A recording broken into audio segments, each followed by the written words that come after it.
ربنا ظلمنا أنفسنا وإن لم تغفر لنا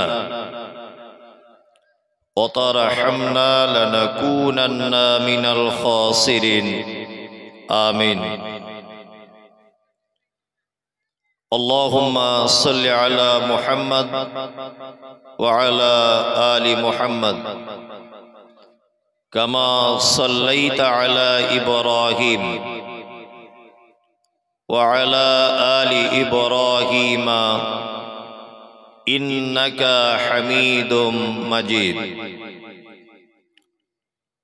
اللهم بارك على محمد وعلى آل محمد كما باركت على إبراهيم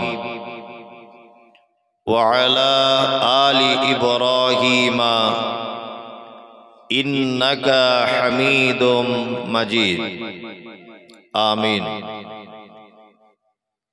رب اشرح لي صدري ويسر لي أمري واحلل عقدة من لساني يفقه قولي ربي زدني علما وقال الله تعالى أعوذ بالله من الشيطان الرجيم إن الله لا يغفر أن يشرك به ويغفر ما دون ذلك لمن يشاء وقال الله تعالى وإذ قال لقمان لابنه وهو يعظه يا بني لا تشرك بالله إن الشرك لظلم عظيم وقال الله تعالى وما آتاكم الرسول فخذوه وما نهاكم عنه فانتهوا عن عائشة رضي الله تعالى عنها قالت قال النبي صلى الله عليه وسلم من عمل عملا ليس عليه أمرنا فهو رد আজকের মসজিদ কেন্দ্রিক আয়োজিত দ্বীনি সভার সুযোগ্য নির্বাচিত সভাপতি মঞ্চে বসে আছেন, বাইরে ছড়িয়ে ছিটিয়ে আছেন জলসার কমিটি যুবক ভাইরা, শ্রোতা হিসাবে যারা এসেছেন, চলে গেছেন, আসছেন,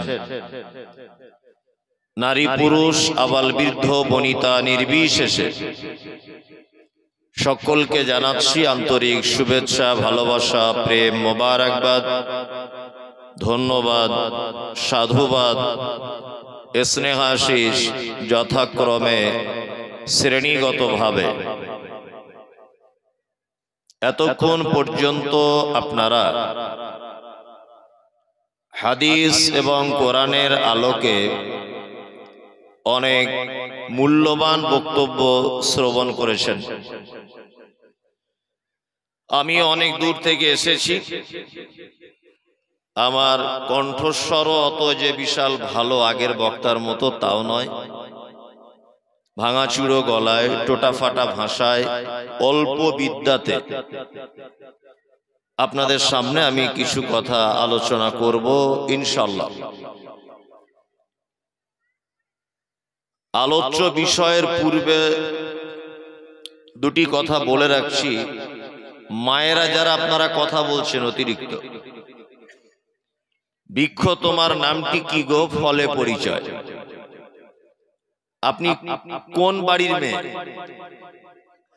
আপনি যদি এইখানে পুরুষ মানুষের সামনে চিল্লামিল্লি করেন, বাড়িতে কি করেন? যে আপনার সংসার করছে ও বড় বিপদে আছে। আপনি এইরকম আলেম ওলামাদের ভিতরে যদি এত চিল্লামিল্লি করেন, তাহলে বাড়ি চার দেওয়ালের মাঝখানে আপনার স্বামীকে কি করে? ওই জন্য বলছি কথা বলিয়েন না। আর যারা রাস্তায় দাঁড়িয়ে আছেন আপনাদের কপাল খুব খারাপ, খুব খারাপ। আপনাদের কপাল এতই খারাপ যে আপনি কোরআনের মজলিসে বসার সুযোগ আল্লাহ আপনাকে দিচ্ছে না। আর কোথায় বসবেন আপনি? এই কোরআনের মজলিসে বসার যদি সুযোগ আপনার না হয় তাহলে ভাববেন যে আপনি পৃথিবীতে ভালো লোক নয়। খতামাল্লাহু আলা কুলুবিহিম, আল্লাহ আপনার অন্তরে মোহর মেরে দিয়েছে। ওই জন্য বলছি ভিতরে এসে বসুন, কিছু আলোচনা শুনুন, ভিতরের দিকে আসুন, সবাই জমে জমে বসি আমরা, ভালো লাগবে, দেখতেও ভালো লাগবে। হ্যাঁ আচ্ছা, যাই হোক, যে যেখানে আছেন ভালোভাবে থাকুন। আমি পবিত্র গ্রন্থ মুকুট আল কোরআনুল কারীমের দুটি আয়াত আপনাদের সামনে তেলাওয়াত করেছি। আনুষঙ্গিক কিছু কথা বলার জন্য মুহাম্মদ সাল্লাল্লাহু আলাইহি ওয়াসাল্লামের চরিত্র বিজ্ঞান থেকে তথা হাদিস থেকে একটি হাদিসে নববী আপনাদের সামনে পেশ করেছি। এই হাদিস আর কোরআনকে সামনে রেখে দুটি বিষয়ের উপরে আলোচনা করব। যদি 2 ঘন্টা আলোচনা করি তাহলে 1 ঘন্টা করে 2 ঘন্টা, আর যদি 1 ঘন্টা করি তাহলে 30 মিনিট করে 1 ঘন্টা। দুটি বিষয় আলোচনা হবে ইনশাআল্লাহ। এক নম্বর বিষয় হচ্ছে শিরক, আর 2 নম্বর বিষয় হচ্ছে বেদাত। যদি বলছেন এগুলো তো আমরা সব জানি, শিরক কাকে বলে, বেদাত কাকে বলে, এগুলো নতুন করে বলার কিছু প্রয়োজন নেই। যদি মনে করেন তাহলে প্রয়োজন আছে কি না, সর্বপ্রথম এইটা একটুখানি জেনে নেন যে এই বিষয় দুটো জানার দরকার আছে কিনা। আগে এটা জানুন। একটা লোকের 50 বছর বয়স, 50 বছর। এই লোকটা 50 বছরে 2 বার হজ করেছে, 4 বার উমরা করেছে, 5 ওয়াক্ত নামাজ পড়ে। এই লোকটা 50 বছরে মোটামুটি 1 কোটি টাকার কাছাকাছি দান করেছে মাদ্রাসা মসজিদে। জীবনে কারোর সঙ্গে কোনো ঝগড়া ঝামেলা নেই। ঠিক 50 বছর একদিন যেদিন লোকটার বয়স, কত বছর বললাম? 50 বছর একদিন। এই কথা বলবে না, চুপচাপ বসুন। 50 বছর লোকটার অ্যাকাউন্টে শুধু নেকি আর নেকি। ঠিক 50 বছর একদিনে লোকটা একটা শিরিক করে দিয়েছে। এই 50 বছরে যত নেকি লোকটা অর্জন করেছে, একটা শিরিক করার কারণে সব নেকি বাতিল। 4 বারের হজ ক্যান্সেল, নামাজ পড়ে কপালে কালো দাগ ক্যান্সেল, 1 কোটি টাকা দান ক্যান্সেল, যত তার ভালো আমল ছিল, যত নেকি ছিল, সমস্ত নেকি সাথে সাথে বাতিল। তাহলে এত বড় একটা ভয়ঙ্কর পাপ, এই ব্যাপার আমাদের জানার দরকার আছে না নেই? আপনারা বলুন। আছে? আছে। নাম্বার 2, বেদাত জানবেন কেন? 50 বছর বয়স আপনার, আপনি আমল করেছেন। 50 বছর একদিন যেদিন আপনার বয়স, সেদিন আপনি একটা বেদাত করে দিয়েছেন। ধরে নেন এখনো আপনি বেঁচে থাকবেন 20 বছর, এই 20 বছর আমল করবেন। একটা বেদাত যদি আপনি করেন, তাহলে এই বাকি 20 বছর আর কোন ইবাদত আল্লাহর দরবারে গ্রহণ করা হবে না। আর কোন ইবাদত গ্রহণ করা হবে না, কোন ইবাদত গ্রহণ করা হবে না। তাহলে এই দুটো পাপ পৃথিবীর এক জঘন্য ভয়ঙ্কর পাপ। পাপ না? একটা করলে ইবাদত কবুল হয় না, আর একটা করলে ভালো ইবাদত সব কি হয়? ক্যান্সেল, বাতিল। এই দুটি বিষয় আপনাকে আমি কথা বলবো। যদি আপনারা ধৈর্য ধরেন তাহলে অনেক কিছু বলবো, আর যদি মনে করি যে আপনারা ব্যস্ত হচ্ছেন বা ডিস্টার্ব করছেন, আমি আলোচনা অন্যদিকে ঘুরিয়ে এমন ভাবে চলবো আপনার এমনি পালাবেন, আমাকে বলা লাগবে না। আর যদি মনে করেন যে না সময় দেবো, আপনি আপনার মতো গুছিয়ে গুছিয়ে আস্তে আস্তে করে বলুন, তাহলে আমি ঠিক দেখবেন গাড়ি আস্তে আস্তে করেই চালাবো, আর ঠিক জায়গাতে গাড়ি পৌঁছে দেবো ইনশাল্লাহ। প্রথমে আমরা জানবো শিরক কি, শিরক কাকে বলে, এটা আমরা প্রথমে জানবো। আচ্ছা, আপনার আব্বা মারা গেল, আপনারা 2 ভাই আর 3 বোন, আপনার আব্বার 5 কাঠা জমি ছিল। আচ্ছা, ওই 5 কাঠা জমির মালিক আপনি একা, না আপনার বোনগুলো আপনার ভাইগুলো তাতে শরিকানা আছে? কোনটা? শরিকানা আছে। আমরা একটা শব্দ ব্যবহার করি না কি, যে শরিকদার বলি না? এই শরিক শব্দটা শিরক শব্দ থেকে এসেছে। শরিকদার মানে পার্টনারশিপ, মানে আমার জমিতে ও পার্টনার, আমার জমিতে ওর অংশ আছে, তাই না? জি। শিরক মানে আল্লাহর গুণ, আল্লাহর জাত, আল্লাহর ক্ষমতা, আল্লাহর পাওয়ার, এই সমস্ত জিনিসে কাউকে পার্টনারশিপ মনে করা, এটার নাম শিরক। রুজির মালিক কে বলুন? আল্লাহ। রুজি পৃথিবীর অন্য কেউ দিতে পারে, এটা মনে করার নাম শিরক। পেটে বাচ্চা, এটা দেওয়ার মালিক কে? আল্লাহ। পেটে বাচ্চা অন্য কোন বাবাও দিতে পারে তাবিজ মাদুলি করে, এটা মনে করা শিরক। এক কথাতে সহজ পাড়া গ্রামের ভাষাতে আপনি বুঝুন, আল্লাহর যে ক্ষমতা আছে, এই ক্ষমতা পৃথিবীর অন্য কারো আছে, এইটা মনে করার নাম শিরক, তাই না? এবার আপনাকে আরেকটা কথা বলি, শিরক হচ্ছে 2 ভাগে বিভক্ত। কয় ভাগে? আমি কিন্তু লাস্টে ধরবো, আর যে লাস্টে উত্তর সঠিক দিতে পারবে তার প্রাইজ আছে, এটা মাথায় রাখবেন। তার মানে বক্তব্য প্রথম থেকে ভালো করে শুনতে হবে, শেষে যে সঠিক উত্তর দেবে তার প্রাইজ আছে। প্রাইজ কি সেটা বলবো না। শিরক 2 প্রকারের। কয় প্রকার? 2।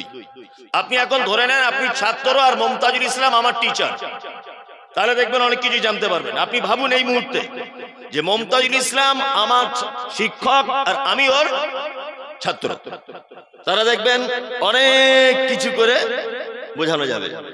যদি বলছেন কই আপনি একটু সুর করে করে বলবেন না, তাহলে তো ভালো লাগবে না। পৃথিবীর কোন সিস্টেম এটা নেই, আমি অবাক হয়ে যাই। কোনদিন এই সিস্টেম কিয়ামত পর্যন্ত থাকবেও না। আচ্ছা, আপনি এখন বাড়িতে গেলেন, যে আপনার বউকে বলেন, ও বউরে এত খিদে লেগেছে, তাড়াতাড়ি করে ভাত দাও। আচ্ছা, এরকম করে কেউ বলে? বলে না তো।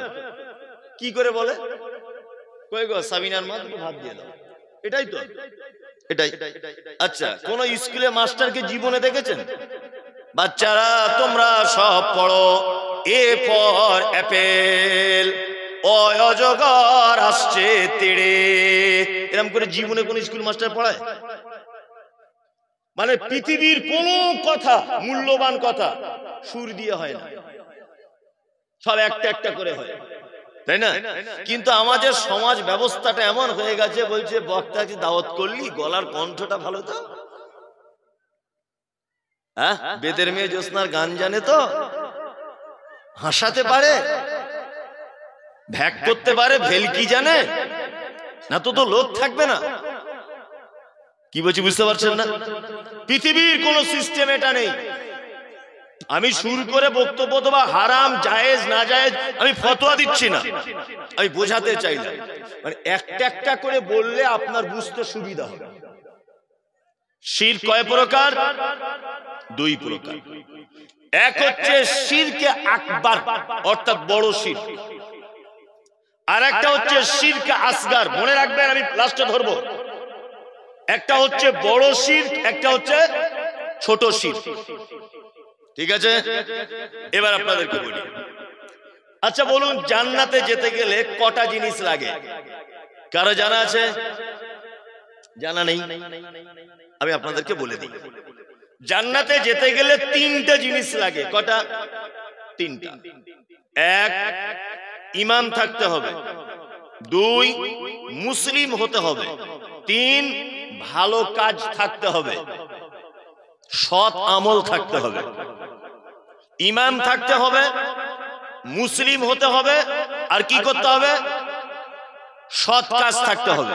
এবার আপনাদেরকে বলি, শিরক আকবার যদি কেউ করে, অর্থাৎ বড় শিরক যদি কেউ করে, ঈমান চলে যাবে, মুসলিম থাকবে না, আমল নষ্ট হয়ে যাবে।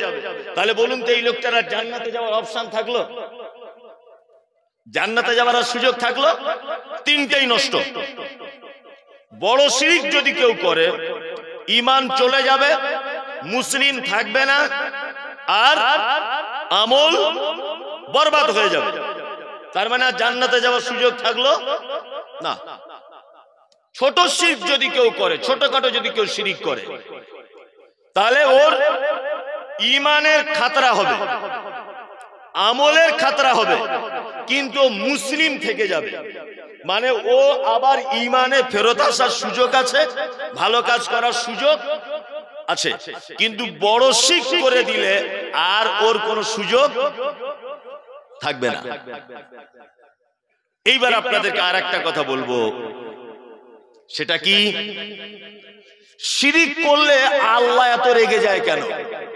আর আল্লাহ এটাকে খুব বড় পাপ বললেন কেন? এটা তো একটু আল্লাহ হালকা করেও দিতে পারতেন, যে না মোটামুটি চলবে, কেউ করলে করতেও পারো। এটা আল্লাহ এত বড় করে কেন দেখলেন? আপনি রাজমিস্ত্রি কাজ করেন, তা বিয়ে করেছেন, আপনার স্ত্রী খুব সুন্দরী, খুব সুন্দরী। আচ্ছা, ও যে সুন্দরী, ও সুন্দরী হওয়ার পিছনে আপনার কোনো হাত আছে? কে সুন্দরী করেছে? কে? আল্লাহ। ওর চোখগুলো টানা টানা, হাঁটু পর্যন্ত দোলা, মাথার চুল, আর ওর মিষ্টি হাসি, ওর হাতের রান্না, ওর মানে কি বলবো, বেঁকিয়ে বেঁকিয়ে চলা, ওর নাকের কাটিং, ওর মুখের কাটিং, মানে অপূর্ব সুন্দরী আপনার স্ত্রী। 3 মাস সংসার করার পরে আপনি দিল্লি চলে গেলেন কাজ করতে। বউটা বাড়িতে ছিল। এখন আপনার একটা ছোট ভাই ছিল, তারও বয়স 20-25 বছর। সে ভাবি তো একটু চুলের পাড়ে বসে ভাত খাওয়ার সময় গল্প করতে করতে, এটা করতে করতে ওর সাথে একটু ভাব ভালোবাসা হয়েছে। এখন হঠাৎ করে আপনি ফোন না করে একদিন বাড়ি এসেছেন, হঠাৎ। আল্লাহ শিরক করলে কেমন রেগে যায় সেটা বলছি। হঠাৎ বাড়ি এসেছেন, ওকে না জানিয়ে, আপনার বউকে, এসে দরজা খুলে দেখছে আপনার ভাই আশরাফুলের সাথে গলা ধরে শুয়ে আছে বা বসে আছে। আচ্ছা বলুন তো, এই অবস্থায় যদি আপনার সুন্দরী বউটাকে দেখেন, আপনার রাগ হবে কি হবে না? বলুন, হবে? কেন এত রাগ করার কিছু? নিজের ভাই একটু বউয়ের গলা ধরেছে, ভাবি, তাই রাগ? রাগ মানে কি? সামনে ছুরি থাকলে তার গলা কেটে দিবে। আচ্ছা, আপনার স্ত্রী হলো কি করে? ও কি দিয়েছেন আপনি ওকে? ও সবই তো আল্লাহর দান। কি দিয়েছেন বলুন? আপনি দিয়েছেন বিবাহতে 2000 টাকা মোহর, নাকের একটা সোনার নাক চাবি, একটা বেনারসি বিয়ের শাড়ি, আর খুব যদি জোর হয় একটা সোনার আংটি তাকে দিয়েছেন। এই 2-3টে জিনিস দেওয়ার কারণে আপনার অধিকার এতটা বেশি যে ও যদি কারুর গলা ধরা তো দূরের কথা, কারুর দিকে ফিরে যদি হেসে দেয়, আপনার জ্বালা ধরে যায়। জ্বালা ধরে যায় কি যায় না? যে আমার বউ ওকে দেখে হাসছিস কেন? মমতাজুলকে দেখে কেন হাসবি? আমার দিকে ফিরে থাক 24 ঘন্টা। প্রত্যেক স্বামী এটা চায়। তাহলে নাক ফুল, মোহর আর বেনারসি শাড়ি দিয়ে তার উপরে এত অধিকার যে কারুর দিকে তাকানো যাবে না। তুই শুধু আমার, আমার আপন ভাই মায়ের পেটের, তার দিকে পর্যন্ত তাকাতে পারবি না, তুই শুধু আমার। এবার আপনি বলুন, আপনি যে অক্সিজেনটা নেন, এটা কার দেওয়া দান? আল্লাহ, তাই না? এই যে কোন মেশিন, আমি যে গাড়িটা চেপে এসেছি, গাড়িটা মাসে মাসে বা 2 মাস অন্তর, 3 মাস অন্তর তাকে সার্ভিস করতে হয়। কিছু কিছু জায়গায় মোটরসাইকেল 4 চাকার গ্রিজ দিতে হয়, না তো জাম করে না? করে। এই যে আপনি ঠ্যাংটা এরকম করছেন অটোমেটিক, জন্ম থেকে মৃত্যু পর্যন্ত। এই যে ফোল্ডিং সিস্টেম, এই ফোল্ডিং। হ্যাঁ, আচ্ছা কোন লোক এখানে গিরিজ দেয় নাকি? হালকা করে একটু গিরিজ দিলে হয় না? হয় না? এই যে ফোল্ডিং সিস্টেম, অটোমেটিক টানছি চলে যাচ্ছে, ছাড়ছি আসছে। এখানে গিরিজের ব্যাপার আছে না। জার্মানি কোম্পানি যদি একটা লাইট আপনি কেনেন, ব্যাটারি দিতে হয়, তাছাড়া চলবে না। 2-4 বছর পর ব্যাটারি চেঞ্জ করতে হয়, তাছাড়া চলে না। এই মোবাইল ফোনটা, যদি এই ফোনটা, আমার ফোনটা এখন 80,000 টাকা দাম, বোঝানোর জন্য বলছি, বা 1 লাখ টাকা দাম, এ যতই দামি ফোন হোক, এর চার্জ না দিলে কিন্তু এই লাইটটাও জ্বলবে না। জ্বলবে না।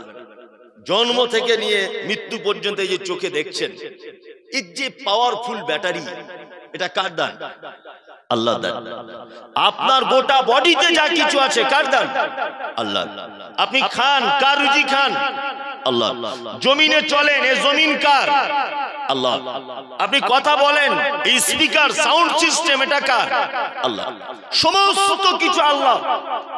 এই আল্লাহকে বাদ দিয়ে যদি অন্য কোন জায়গায় আপনি যান আপনার মনের বাসনা পূরণের জন্য, তাহলে আল্লাহ রাগ করবে কি করবে না আপনি নিজে বলুন?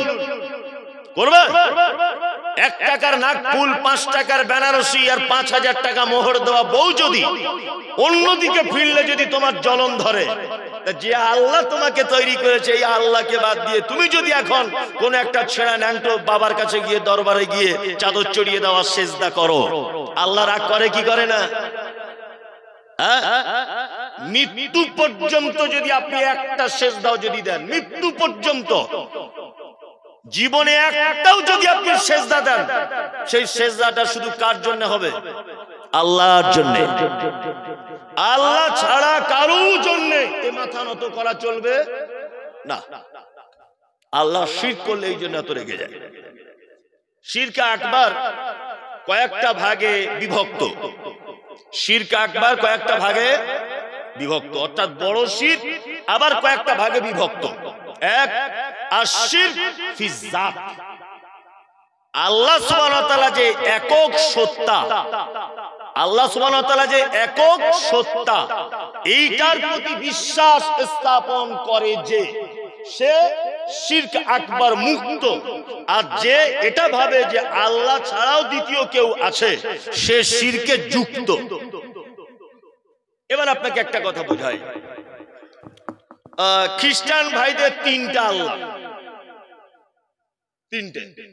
যিশু আল্লাহ, মারিয়াম আল্লাহ, আল্লাহ আল্লাহ, ওরা 3 আল্লাহতে বিশ্বাসী। আমাদের দেশে আরো যারা অন্যান্য ধর্মের মানুষ আছে, আচ্ছা বলুন তো দেখি, স্কুলে বাচ্চারা কোন ঠাকুরের পূজা করে? কে বলছে? এদিকে হাত তুলুন। আপনি ঠিক বলেছেন, সরস্বতী। তার মানে ওই ধর্মের মানুষদের একটা বিশ্বাস যে বিদ্যার ডিপার্টমেন্টটা সরস্বতীকে দেওয়া হয়েছে। আচ্ছা বলুন, যারা লোহা লাগ করে ব্যবসা করে, মোটরসাইকেলের গ্যারেজ, সাইকেলের দোকান, এরা কোন পূজা করে? বিশ্বকর্মা। তার মানে ওরা জানে এই ডিপার্টমেন্টটা বিশ্বকর্মাকে দেওয়া হয়েছে। তার মানে ওদের আল্লাহ শেষ নেই, তাই না? জি, ওদের আল্লাহ শেষ নেই। কিন্তু আমরা যারা নিজেকে মুসলিম বলে দাবি করি বা নিজেকে মুসলিম বলে জানি, আমাদের আল্লাহ কজন? আল্লাহ আল্লাহ একদমই ঠিক হয়নি। যদি বলছেন এই কেমন বক্তব্য, আল্লাহ এক, এটাও ঠিক হয়নি। আর ওইটাই তো বলার জন্য আমি এসেছি, ওইটা বলবো বলেই তো আমি এসেছি। আচ্ছা, এখানে মাদ্রাসায় পড়া ছাত্র কেউ আছো বাবু? মাদ্রাসায় পড়া ছাত্র কেউ আছো? তুমি কি পড়ো? হাফেজ। তুমি পারবে না। মাওলানা লাইনে পড়ছে এরকম কেউ আছো বাবু? আপনি?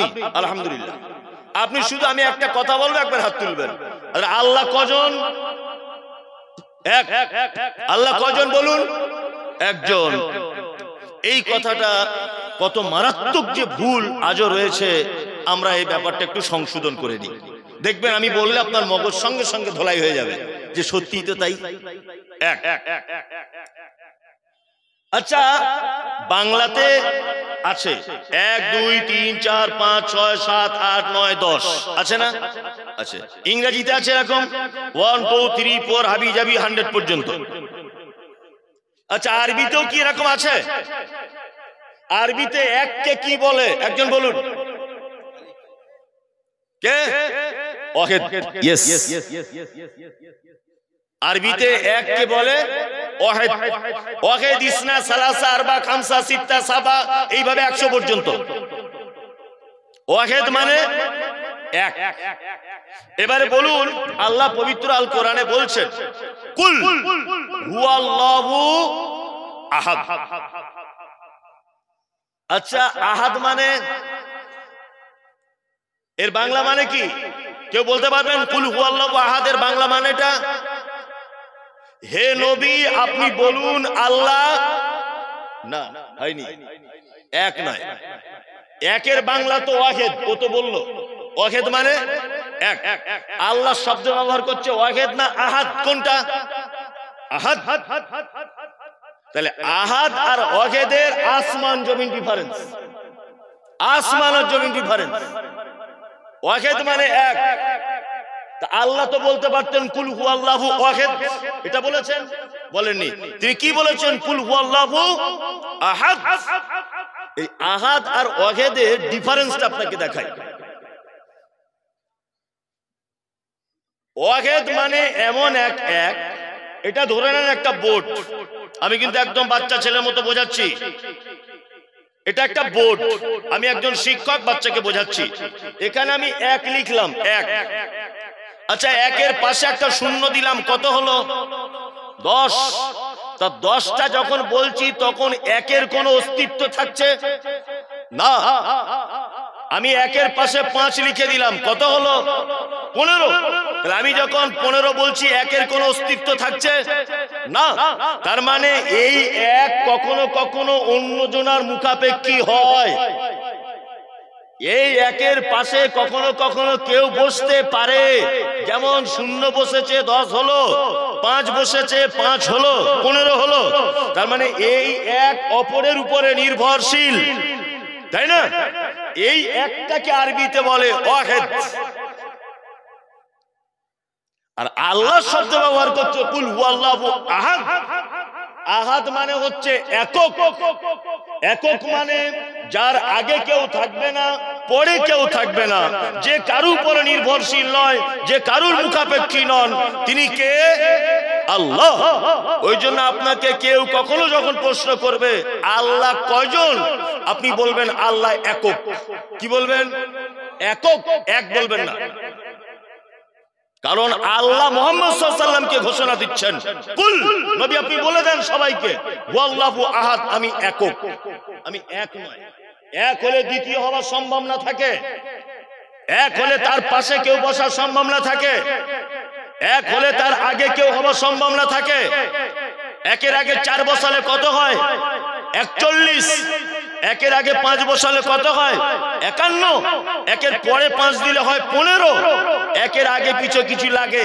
এই জন্য আল্লাহ কোরআনে যে শব্দগুলো ব্যবহার করেছেন, সত্যি কথা বলতে আমি গাড়িতে বসে, মাদ্রাসায় বসে, লাইব্রেরিতে বসে যখন স্টাডি করি, আমি শুধু ভাবি যে আল্লাহ যে শব্দগুলো ব্যবহার করেছে, একজন মুসলিম যদি শব্দগুলোকেই নিয়ে যদি গবেষণা করে তাহলে জাদাতুহুম ঈমানা, তার ঈমান বেড়ে যাবে।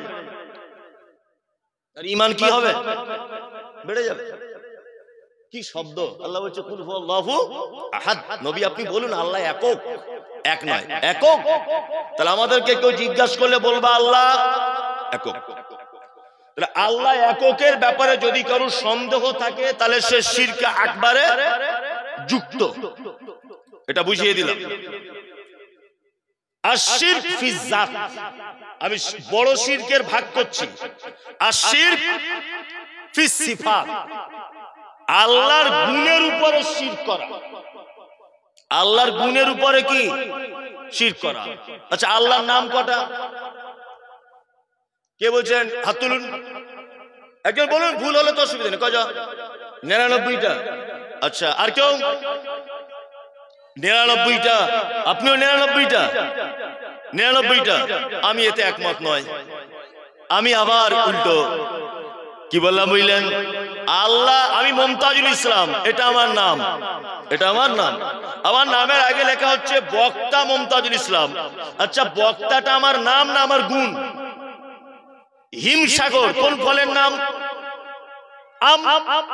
খুব মিষ্টি, মিষ্টিটা ওর নাম না ওর গুণ? ওর গুণ। আল্লাহর নাম একটাই নাম, আমার সাথে একবার জোরে বলুন, আল্লাহ। একটাই তার নাম, বাকিগুলো সব গুণ, সব সিফাত, গুণ, সব গুণ। কেমন করে? আল্লাহর নাম একটা, মুমতাজুল ইসলাম এটা আমার নাম। আমি বক্তা, আমি চোর, আমি গুন্ডা, আমি ড্রাইভার, আমি কৃষক, আমি চালক, আমি প্যাসেঞ্জার, যা কিছু আমার নামের আগে এবং পরে আসবে এগুলো সব কি? গুণ। আল্লাহর নাম একটাই, আল্লাহ। বাকিগুলো যা আছে, ইয়া আল্লাহ, ইয়া রহমান, ইয়া রহিম, ইয়া মালিক, ইয়া কুদ্দুস, ইয়া সালাম, ইয়া মুমিন, ইয়া মুহাইমিন, ইয়া আজিজ, ইয়া জব্বার, ইয়া মুতাকাব্বির, 99টা যা আছে সব কি? গুণ। এখন আল্লাহর এই গুণের ব্যাপারে যদি কেউ অবিশ্বাস করে, তাহলে তার ঈমান চলে যাবে, সে মুসলিমও থাকবে না, আমলও নষ্ট হবে, তার থাকার জায়গা কোথায়? জাহান্নাম। আল্লাহর দুটো একটা গুণ আপনার সামনে ব্যাখ্যা বিশ্লেষণ করা যাবে।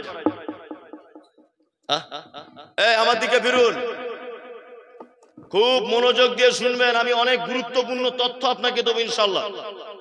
আচ্ছা, আপনি যখন কোর্টে বা থানাতে কোন একটা বিপদে পড়েছেন, বা আপনার ভাই আপনার জন্য কেস করেছে, পুলিশ আপনাকে ধরে নিয়ে গেছে। আচ্ছা বলুন তো, পুলিশের হাত থেকে যদি আপনি জামিন চান, তাহলে কাকে ধরতে হয়? উকিল। উকিল ধরতে হয় না? উকিল। উকিলের কাজ কি? আপনি মার্ডার করেছেন, তবুও বিচারকের সামনে দাঁড়িয়ে বলবে, মহামান্য বিচারপতি, আমার মক্কেল তো মার্ডার করেনি, মার্ডারের দিনও বাড়িই ছিল না, অথচ আপনি করেছেন। উকিল মানে এত মিথ্যা কথা বলে আপনাকে বাঁচাবে, ওর কাজ হচ্ছে আমার মক্কেলকে বাঁচাতেই হবে। উকিল মানে কি? আমার মক্কেলকে ভুল প্রমাণ করে সঠিক প্রমাণ করে ওকে জেল থেকে বার করতেই হবে, এর নাম উকিল। আসলে শব্দটা উকিল নয়, এটা কোরআনের শব্দ, এটা আরবি শব্দ। শব্দটা সঠিক হচ্ছে ওয়াকিল। কি নাম? ওয়াকিল। ইয়া আল্লাহ, ইয়া রহমান, ইয়া রহিম, ইয়া মালিক, এই 99টার ভিতরে একটা আছে ইয়া ওয়াকিল, ইয়া ওয়াকিল। আল্লাহ বলছেন আমার নাম ওয়াকিল।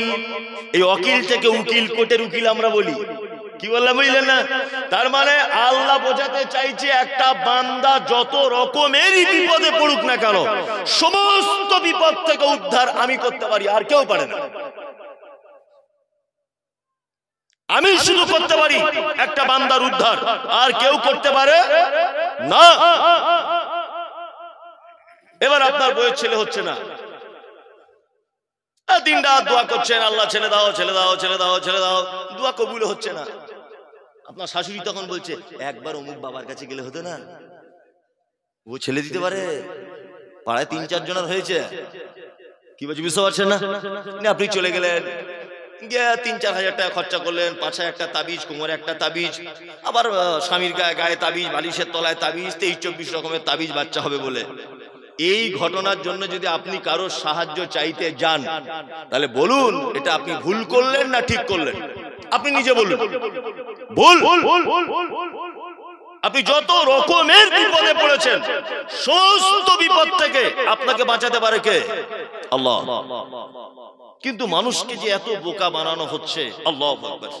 আমি তো মাঝে সাঝে অবাক হই, হুজুর জলসা করতে এসে 20 হাত পাকড়ি এরকম করে ছুঁড়ে দিয়ে বলল, বাবারা তোমরা পাকড়িতে ধরো, যারা পাকড়িতে চান্স পাচ্ছ না, যে ধরেছে তার পিঠে গিয়ে ধরো, আবার আরেকজনকে চান্স পাচ্ছ না, তার আন্ডার প্যান্ট টেনে ধরো। তো বলছে কাজ কি? বলছে আমার দাদু কিয়ামতের মাঠে নৌকা নিয়ে দাঁড়িয়ে থাকবে, যারা আমাদের মুরিদ হবে তারা ওই নৌকা উঠে সব জান্নাত চলে যাবে। জান্নাত কি তোমার বাপের সম্পত্তি নাকি? তোমার পাছার চামড়া তুলে দেবো বিয়াদব। এ কথা বললে কি করে তুমি? এ কথা বলো কি করে? আচ্ছা, পৃথিবীতে আপনাকে সব থেকে বেশি ভালোবাসে কে বলুন? পৃথিবীতে মানুষ হিসাবে কে বেশি ভালোবাসে? মা। তারপর বলছে বউ, মানে ও বউ ছাড়া কিছু বোঝে না। তুমি তো ওর পাল্লায় পড়োনি, তোমাকে আন্ডার প্যান্ট পরে ঘুরিয়ে দিবে। ওকে তুমি চিনো না। মায়ের পেটের ভাই আছে, বাবা তার নামটা বল, বোনের নামটা বল, বলছো বউ। তুমি ওকে চিনো না। ওর পাল্লায় যে পড়েছে তার 12টা বেজে গেছে। ওর নামটা একটু দেরিতে বলো। কি বললাম বুঝলে? আল্লাহ কোরআন মাজিদে পৃথিবীতে যারা ভালো, আপনাকে যারা ভালোবাসে বা আপনার যারা প্রিয়, তাদের নাম আল্লাহ উল্লেখ করেছেন কোরআনে। এক, আমার দিকে ফিরুন, এই আমার দিকে ফিরুন। এক, আল্লাহ বলছেন কুল ইন কানা আবাউকুম ওয়া আবনাউকুম ওয়া ইখওয়ানুকুম ওয়া আজওয়াজুকুম ওয়া আশীরাতুকুম ওয়া আমওয়ালুন ইকতারাফতুমুহা ওয়া তিজারাতুন তাখশাউনা কাসাদাহা ওয়া মাসাকিনু তারজাউনাহা আহাব্বা ইলাইকুম মিনাল্লাহি ওয়া রাসূলিহি ওয়া জিহাদিন ফি সাবিলিহি ফাতারাব্বাসু হাত্তা ইয়াতিয়াল্লাহু বিআমরিহি ওয়াল্লাহু লা ইয়াহদিল কওমাল ফাসিকিন। পৃথিবীতে কাদেরকে আল্লাহ ভালোবাসার কথা বলেছে? আল্লাহ বলছেন আবাউকুম, তোমাকে সবথেকে বেশি ভালোবাসে তোমার আব্বা মা। দুই, আবনাউকুম, তোমার সন্তান, তোমার বেটি আর তোমার বেটা। তিন, ইখওয়ানুকুম, তোমার ভাই। ভাই ক নম্বরে? তিন। তারপরে আল্লাহ বলছে আজওয়াজুকুম, তারপর তোমার স্ত্রী। তাহলে বউ ক নম্বরে? 4 নম্বরে। আমরা তো করি উল্টা। বইয়ের কথা শুনে ভাইয়ের সাথে 12 বছর কথা নেই, বইয়ের কথা শুনে বড় ভাইকে মেরে মাথা ফাটিয়ে দিয়েছে। এরকম লোক আছে না? নেই? আপনাদের মুর্শিদাবাদে নেই, আমাদের ওদিকে আছে।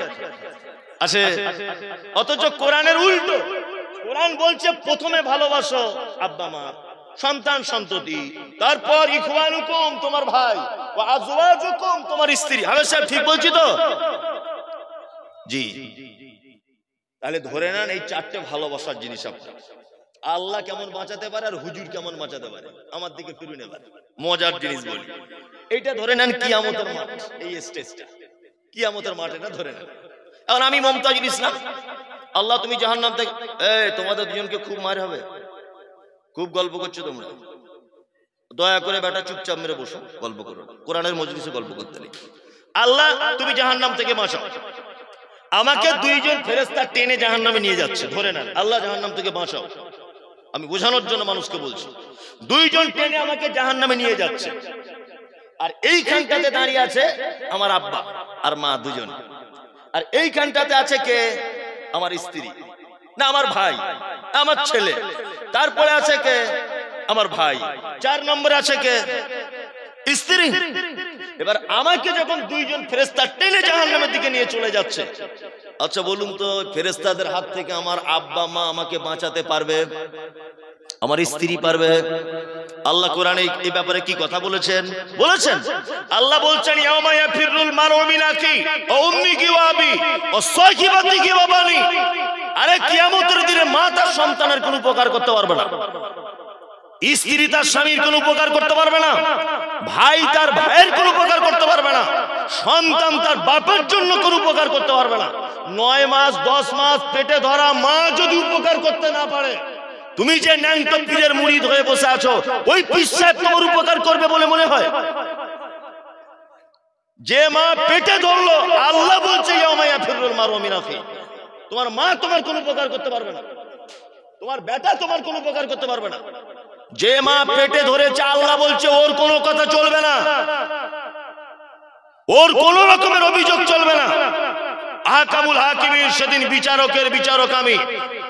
পৃথিবীতে যত নবী এসেছেন, নবী ঈসা ইয়া নফসি, নবী মুসা ইয়া নফসি, নবী জাকারিয়া ইয়া নফসি, নবী ইব্রাহিম ইয়া নফসি, নবী ইয়াহইয়া ইয়া নফসি, নবী ইউসুফ, নবী ইউনূস, নবী জাকারিয়া, নবী হুদ, সমস্ত নবীগণ পর্যন্ত কিয়ামতের মাঠে ইয়া নফসি ইয়া নফসি ইয়া নফসি। আল্লাহ আমার কি হবে, আমার কি হবে, আমার কি হবে? একজন শুধু নবী বলবেন ইয়া উম্মতি ইয়া উম্মতি ইয়া উম্মতি, তিনি হচ্ছেন মুহাম্মদ সাল্লাল্লাহু আলাইহি ওয়াসাল্লাম। মুহাম্মদ সাল্লাল্লাহু আলাইহি ওয়াসাল্লাম। আরে নবীরা পর্যন্ত কিয়ামতের মাঠে বলবে ইয়া নফসি ইয়া নফসি, নবী মুহাম্মদ সাল্লাল্লাহু আলাইহি ওয়াসাল্লাম বাদ দিয়ে। আল্লাহ আমার কি হবে, আমার কি হবে? নবীদের যদি এই অবস্থা হয়, তা পীর সাহেবের আর কোনো হাত থাকে? কোনো হাত থাকে ওর হাত তো নাই। এই যে বললো চাদর ধরো আর মুড়ি দাও, এর যে কিয়ামতের দিন কি পানিশমেন্ট করবে ও নিজেই সামলাক। আল্লাহ সিফাত বলছিলাম, ওয়াকিল আপনাকে সমস্ত জায়গায় বাঁচাতে পারে কে? আল্লাহ। আল্লাহর আর একটা নাম হচ্ছে খালিক, সৃষ্টিকর্তা।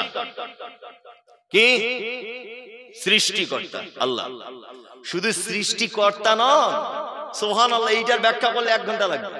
আপনি দেখুন, আমি দুটো একটা শব্দ দিয়ে ব্যাখ্যা করি। আচ্ছা, খালিক শুধুমাত্র আল্লাহ, সৃষ্টিকর্তা। এই খালিক শব্দটা পৃথিবীর আর অন্য কারোর জন্য ব্যবহার হবে না। আল্লাহ হচ্ছে তেমন সৃষ্টিকর্তা যে তিনি কোনো নমুনা ছাড়াই তিনি তৈরি করতে পারেন। ভালো করে বুঝবেন। হিরো কোম্পানি একটা মোটরসাইকেল তৈরি করলো, হুন্ডা কোম্পানি তাকে দেখে নকল করে একটু আলাদা করে করলো। ভালো করে বুঝবেন। মারুতি কোম্পানি একটা গাড়ি তৈরি করলো, আবার অন্য একটা কোম্পানি ওকে দেখে তবে একটু মডিফাই করে নতুন করে বার করলো। এটা সম্ভব। ভালো করে বুঝবেন। কিন্তু আল্লাহ সুবহানাহু ওয়া তাআলা এমন এক সৃষ্টিকর্তা যে তিনি কোনো নমুনা ছাড়াই, কাউকে না দেখেই তিনি তৈরি করতে পারেন। এই যে আকাশ বানিয়েছেন, এর আগে কি অন্য কেউ আকাশ তৈরি করা ছিল না? ওই জন্য আল্লাহ তাআলা বলছেন, বাদিউস সামাওয়াতি ওয়াল আরদ, আমি আসমান এবং জমিনকে তৈরি করেছি কোনো নমুনা ছাড়াই, বিনা নমুনাতে তৈরি করেছি, কাউকে দেখে আমি করিনি। আপনি মাথা চুল কেটেছেন অন্য আরেকজনের দেখে, আপনি প্যান্ট তৈরি করেছেন অন্য একজনের দেখে, আপনার বাড়িটা আপনি তৈরি করেছেন অন্য বাড়ির ডিজাইন দেখে। কিন্তু আল্লাহ বলছে, আমার নাম খালিক, আমি নমুনা ছাড়া তৈরি করি। আল্লাহ সৃষ্টি কি অপরূপ সুন্দর, সুবহানাল্লাহ। আপনি অবাক হয়ে যাবেন, অবাক করা তথ্য। এই যে নারী আর পুরুষ বানালেন, নারী আর পুরুষ। আল্লাহু আকবার। মহিলাদের বুকের স্থানে দুধ থাকে না? থাকে। যখন ডিসেম্বর জানুয়ারি মাসে প্রচন্ড ঠান্ডা পড়ে, প্রচন্ড ঠান্ডা।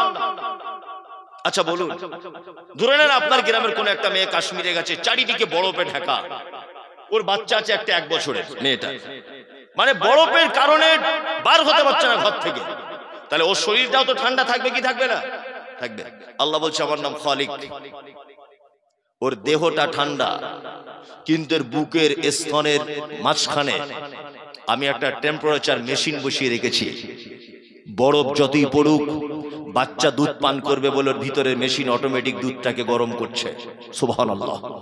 অতিরিক্ত গরম, শরীর দিয়ে কল কল করে ঘাম ঝরছে। মায়ের দুধ তো অতিরিক্ত গরম হয়ে যাবার কথা। আল্লাহ বলছে, না, ভিতরে মেশিন বসিয়ে রেখেছি, টেম্পারেচার যেন ঠিক থাকে, উষ্ণ গরম, বাচ্চা যেন খেতে পারে, আবার খাতে যেন পারে। ওই জন্য একটু চিনিও মিশিয়ে দিয়েছি, হালকা মায়ের দুধ একটু মিষ্টি, যাতে বাচ্চার খেতে সুবিধা হয়। সুবহানাল্লাহ, কি সৃষ্টি তার! আচ্ছা, আপনারা যারা গরুর গোশত বাড়িতে রান্না করেন, 2-3 ঘন্টা 4 ঘন্টা একভাবে ওকে জাল দিয়েই যাবেন, মোমের মতো করে গলাতে পারবেন? ক্ষমতা আছে আপনার? নাই, ক্ষমতাই নেই আপনার যে মোমের মতো করে গলিয়ে দিতে পারবেন। কিন্তু আপনি খেয়ে নিলেন, পপ করে গিলে নেন, 3-4 ঘন্টার ভিতরে দেখবেন একদম মোমের মতো করে আপনার পায়খানার মতো করে বার হয়ে চলে যাচ্ছে।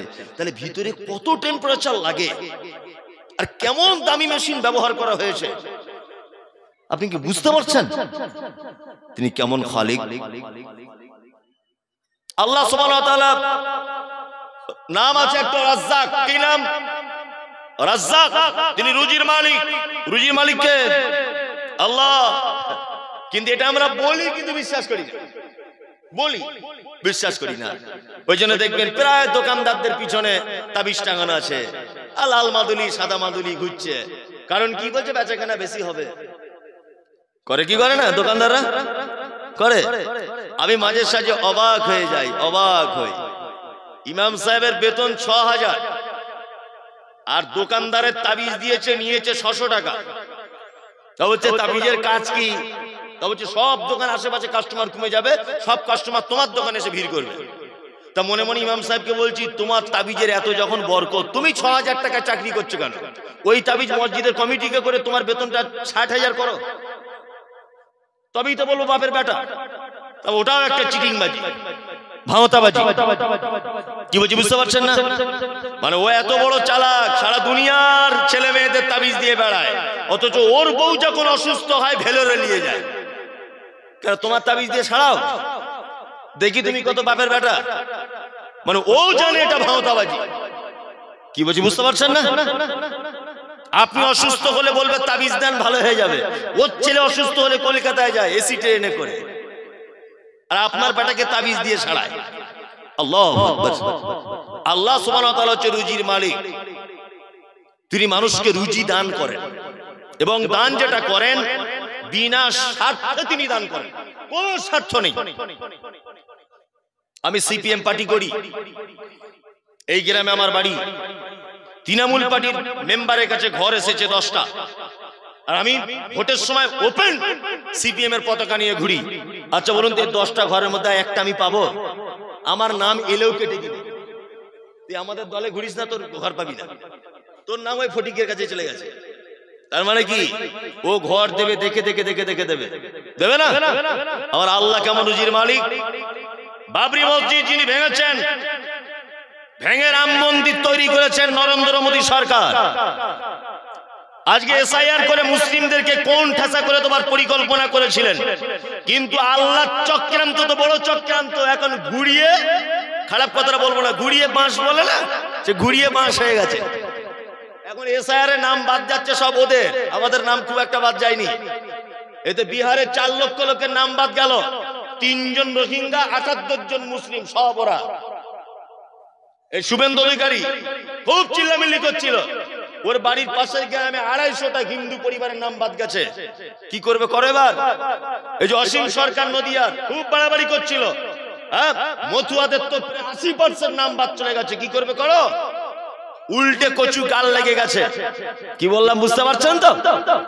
আল্লাহ কেমন রুজির মালিক বলি। যে লোকটা মসজিদ ভাঙে ভালো লোক না খারাপ লোক? যে ইসলামের বিরুদ্ধে চক্রান্ত করে ভালো লোক না খারাপ লোক? খারাপ লোক।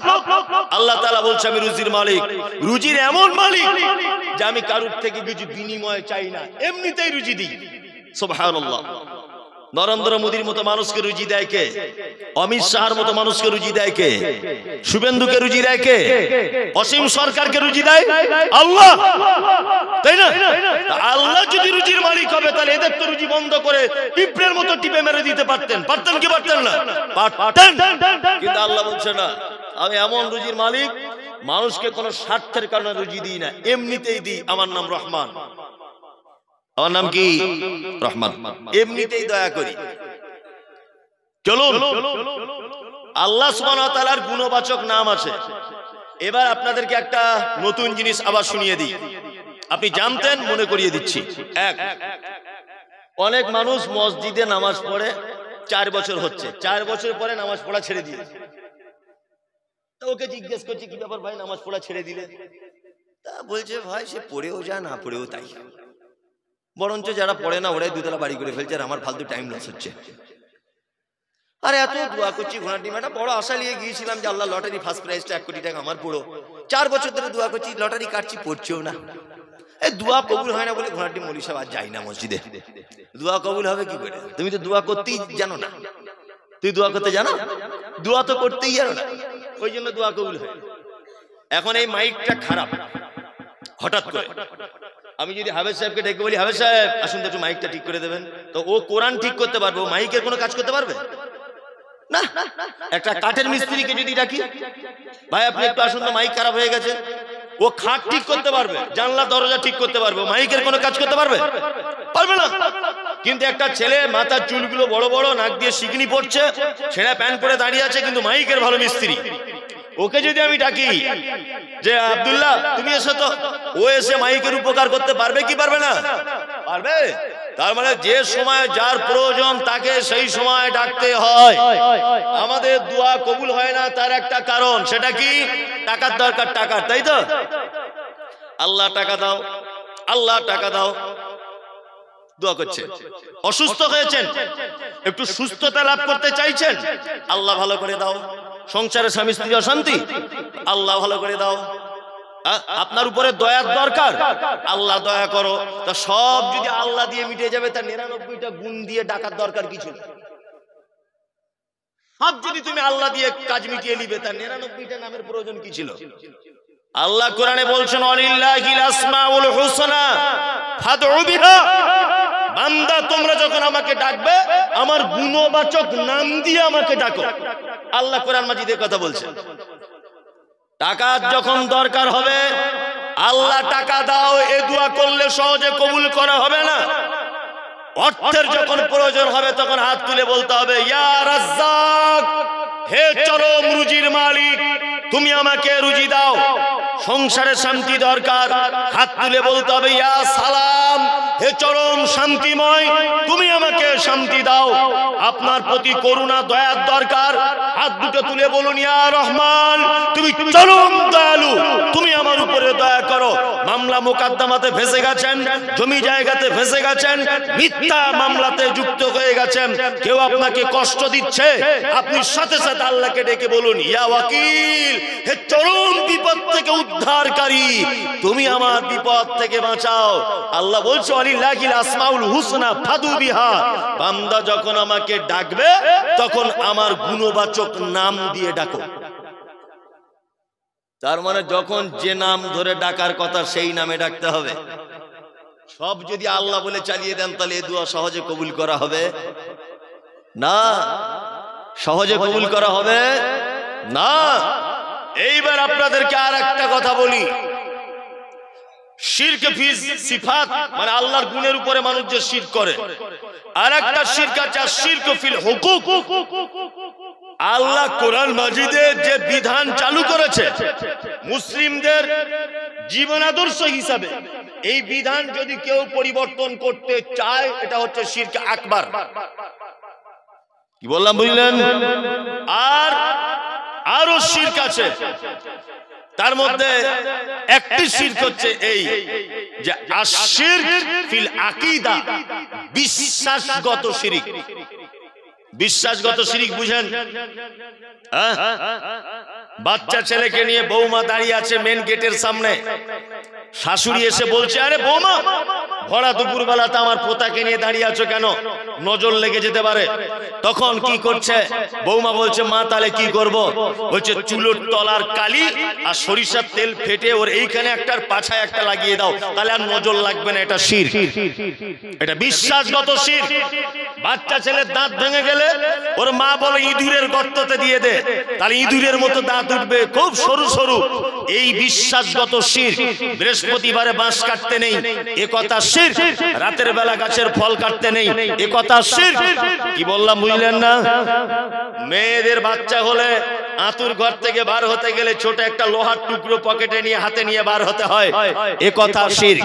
বাচ্চাদের টিপ দিয়ে দিতে হয় না তো নজর লেগে যায়, এই কথা শিরক। ড্রাইভার ভালো বলে প্যাসেঞ্জার গুলো বেঁচে গেল, এ কথাও শিরক। মাঝি ভালো বলে নৌকাটা ডুবলো না, এ কথাও শিরক। গাড়ি ড্রাইভার গাড়ি চালাচ্ছিল, আর রাস্তার মাঝখান থেকে একটা বিড়াল চলে গেল, এত জোরে ব্রেক মেরেছে, প্যাসেঞ্জারদের কপাল ফুলে গেল। প্যাসেঞ্জার জিজ্ঞাসা করছে, কি ব্যাপার ড্রাইভার, মানুষ তো মরে যাবে। বলছে, বিড়ালের রাস্তা কেটে দিয়েছে, এই কারণে গাড়ি অ্যাক্সিডেন্ট হয়ে যেতে পারে। এই কথা বলা শিরক। দোকান খুললে ধার দিতে নেই, এই কথা বললে শিরক হয়। শেষ কাস্টমারকে মাল ধার দিতে নেই, এই কথাতে শিরক হয়। দোকান খোলার আগে ঝাড়ু দিতে হয়, না হলে বেচাকেনা কমে যায়, এই কথাতেও শিরক হয়। ভাতের হাঁড়িতে পা দিতে নেই, বরকত কমে যায়, এই কথাতে শিরক হয়। জুতো পরে ধানের উপরে চলতে নেই, এই চিন্তা ভাবনা রাখলেও শিরক হয়। একটা বাচ্চা নিচেতে আছে, আর একটা বাচ্চা কোলে আছে, ওই বাচ্চাটার উপর দিক দিয়ে চলে গেলে মেয়েরা বলে, ওই বাচ্চাটা নাকি বেটে হয়ে যায়, ও নাকি লম্বা হয়ে যায়, এই কথা বললে শিরক হয়। এগুলো সব শিরক আকবার, বড় শিরক। কি বলছি বুঝতে পারছেন? বড় শিরক, বিশ্বাসগত শিরক। আমরা এরকম বিশ্বাস করি কি করি না? করি, করি।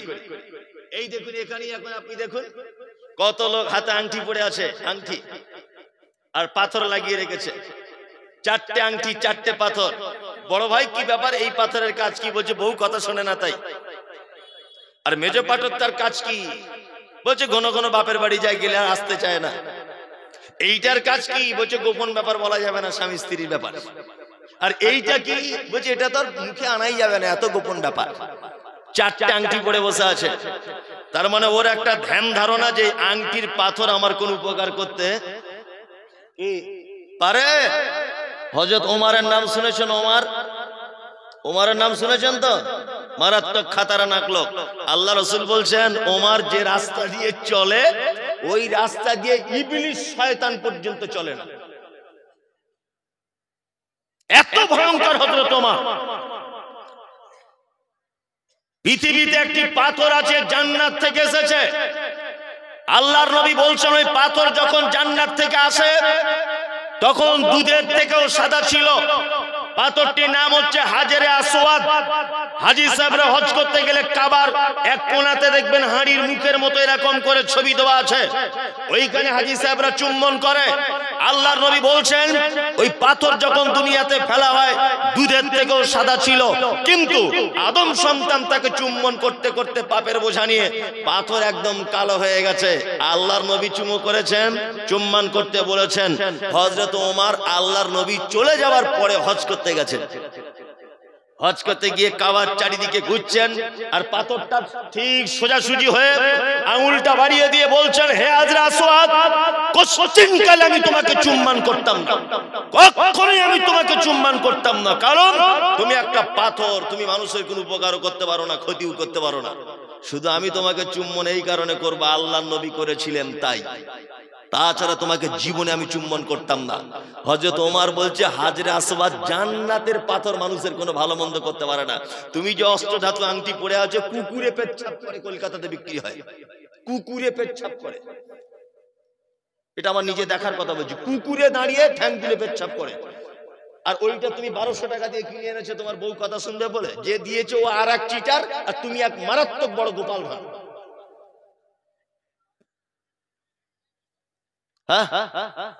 লাল সুতো পরে ঘুরছে ইয়াং ছেলে, যুবক ছেলে। কোথাকার সুতো? বলছে আজমির শরীফের সুতো। কেন আজমির শরীফে কি ঝুট মিল আছে নাকি? হুগলি ঝুট মিলে তৈরি হচ্ছে, মাল কালার হয়ে আজমিরে যাচ্ছে, বরকতের হয়ে ফিরছে, কিছুই কাজ নাই, ভুয়ো ভুয়ো, কোনো কাজ নেই। পৃথিবীতে 3টে জায়গায় নেকির উদ্দেশ্যে যেতে পারেন। কটা জায়গায়? 3টে জায়গায় যেতে পারেন। এক, আপনি যদি কাবায় যান, 2 রাকাত নামাজ পড়লে 1 লক্ষ রাকাতের নেকি হবে। আপনি যদি মসজিদে নববীতে যান মদিনায়, 2 রাকাত নামাজ পড়লে 50,000-এর নেকি হবে, হাদিস ঠিক নয়। 1000 রাকাতের নেকি হবে, হাদিস সহিহ। 50,000 রাকাত নেকি হবে, হাদিস ঠিক নয়। 1000-এর হাদিস সহিহ। আর একটা জায়গা আছে মসজিদে আকসা, জেরুজালেম, ফিলিস্তিনের মাটিতে। কি বলছি বুঝতে পারছেন? এই 3টে জায়গায় গেলে নেকি হবে। আরেকটা হাদিসে আছে আল্লাহর নবী বলেছেন, কেউ যদি বাড়ি থেকে ওযু করে মসজিদে কুবাতে, অর্থাৎ পৃথিবীর প্রথম মসজিদ, যে মসজিদটা আমরা সবাই জানি, মসজিদে কুবাতে গিয়ে যদি 2 রাকাত যদি নামাজ পড়ে, একটা কবুল উমরা হজের সমান নেকি দেওয়া হবে। এই 4টে মসজিদ ছাড়া আর কোথাও 10 পয়সার নেকি হবে, এই চিন্তা ভাবনা করে যাওয়া চলবে না। আজমিরে যান, কাশ্মীরে যান, বাগদাদ শরীফে যান, যে শরীফেই যান, 10 পয়সাও নেকি নেই, কোনো নেকি নেই। পয়সা খরচা হবে, এছাড়া আর কিছু না। কি বলছি বুঝতে পারছেন তো? পয়সা নষ্ট হবে, আর কিচ্ছু কাজ হবে না। বিশ্বাসগত শিরক। এবার আপনাদেরকে একটা কথা বলি, আল্লাহ নবী সাল্লাল্লাহু আলাইহি ওয়াসাল্লামের কাছে 10 জন লোক এসেছে। কয়জন? 10 জন। 10 জন লোক এসে বলছেন, আল্লাহর নবী, আমরা 10 জন ইসলাম কবুল করতে এসেছি, আপনি আমাদেরকে একটু কলেমা বলান তো। আল্লাহর নবী 10 জনের ভিতরে 9 জনকে কলেমা বলালেন। কয়জন? 9 জন। একজনকে বাদ দিয়ে দিলেন। তো এই 9 জন তখন বলছেন, আল্লাহর নবী, ইস, আমরা একসঙ্গে 10 জন বন্ধু মিলে এলাম, আপনি 9 জনকে ইসলামের ভিতরে নিয়ে নিলেন, আর একজনকে কেন নিলেন না? আল্লাহ নবী সাল্লাল্লাহু আলাইহি ওয়াসাল্লাম বলছেন, এই দেখো ওর গলাতে তাবিজ ঝুলছে, ওর গলাতে যে তাবিজ ঝুলছে এই কারণে আল্লাহ রসুল বোঝাতে চাইছেন যে একটা গ্লাসের তলায় যদি ফুটো করা থাকে, উপরে যতই পানি দেন পানি দাঁড়াবে? দাঁড়াবে না। তা আল্লাহ রসুল বোঝাতে চাইছেন ও তো শিরকের ভিতরে লিপ্ত রয়েছে, যতই কলেমা দাও কলেমা টিকবে না, ওটা খুলে এসো তবে ইসলামের ভিতরে এসো। কি বলছে বুঝতে পারছেন? লাল সুতো, কালো সুতো, গাছ বাঁধা, ওই আংটি পড়া, তারপরে ভালো মন্দ হবে, লোহা লাগ করে হাতে কোমরে বালা বাঁধা, এ করা হাবি জাবি সব কি শিরক, চলবে না। এইবার আপনাদেরকে একটা কথা বলবো, শিরক করলে তার ভয়াবহতা কি, কত ভয়াবহ শিরক করলে। এক, আল্লাহ তাআলা পবিত্র আল কোরআনের ভিতরে বলছেন, লোকমান হাকিম তার বেটাকে উপদেশ দিচ্ছেন, ইয়া বুনাইয়া লা তুশরিক বিল্লাহ, হে আমার বেটা তুমি কখনো শিরক করো না, ইন্নাশ শিরকা লাযুলমুন আযীম, নিশ্চয়ই পৃথিবীতে যত পাপ আছে শিরক হচ্ছে সবথেকে বড় জুলুম, সবথেকে বড় পাপ, তার নাম হচ্ছে শিরক। আল্লাহ কোরআন মাজিদে বলছেন, ইন্নাল্লাহা লা ইয়াগফিরু আন ইউশরাকা বিহি ওয়া ইয়াগফিরু মা দুনা যালিকা লিমান ইয়াশা।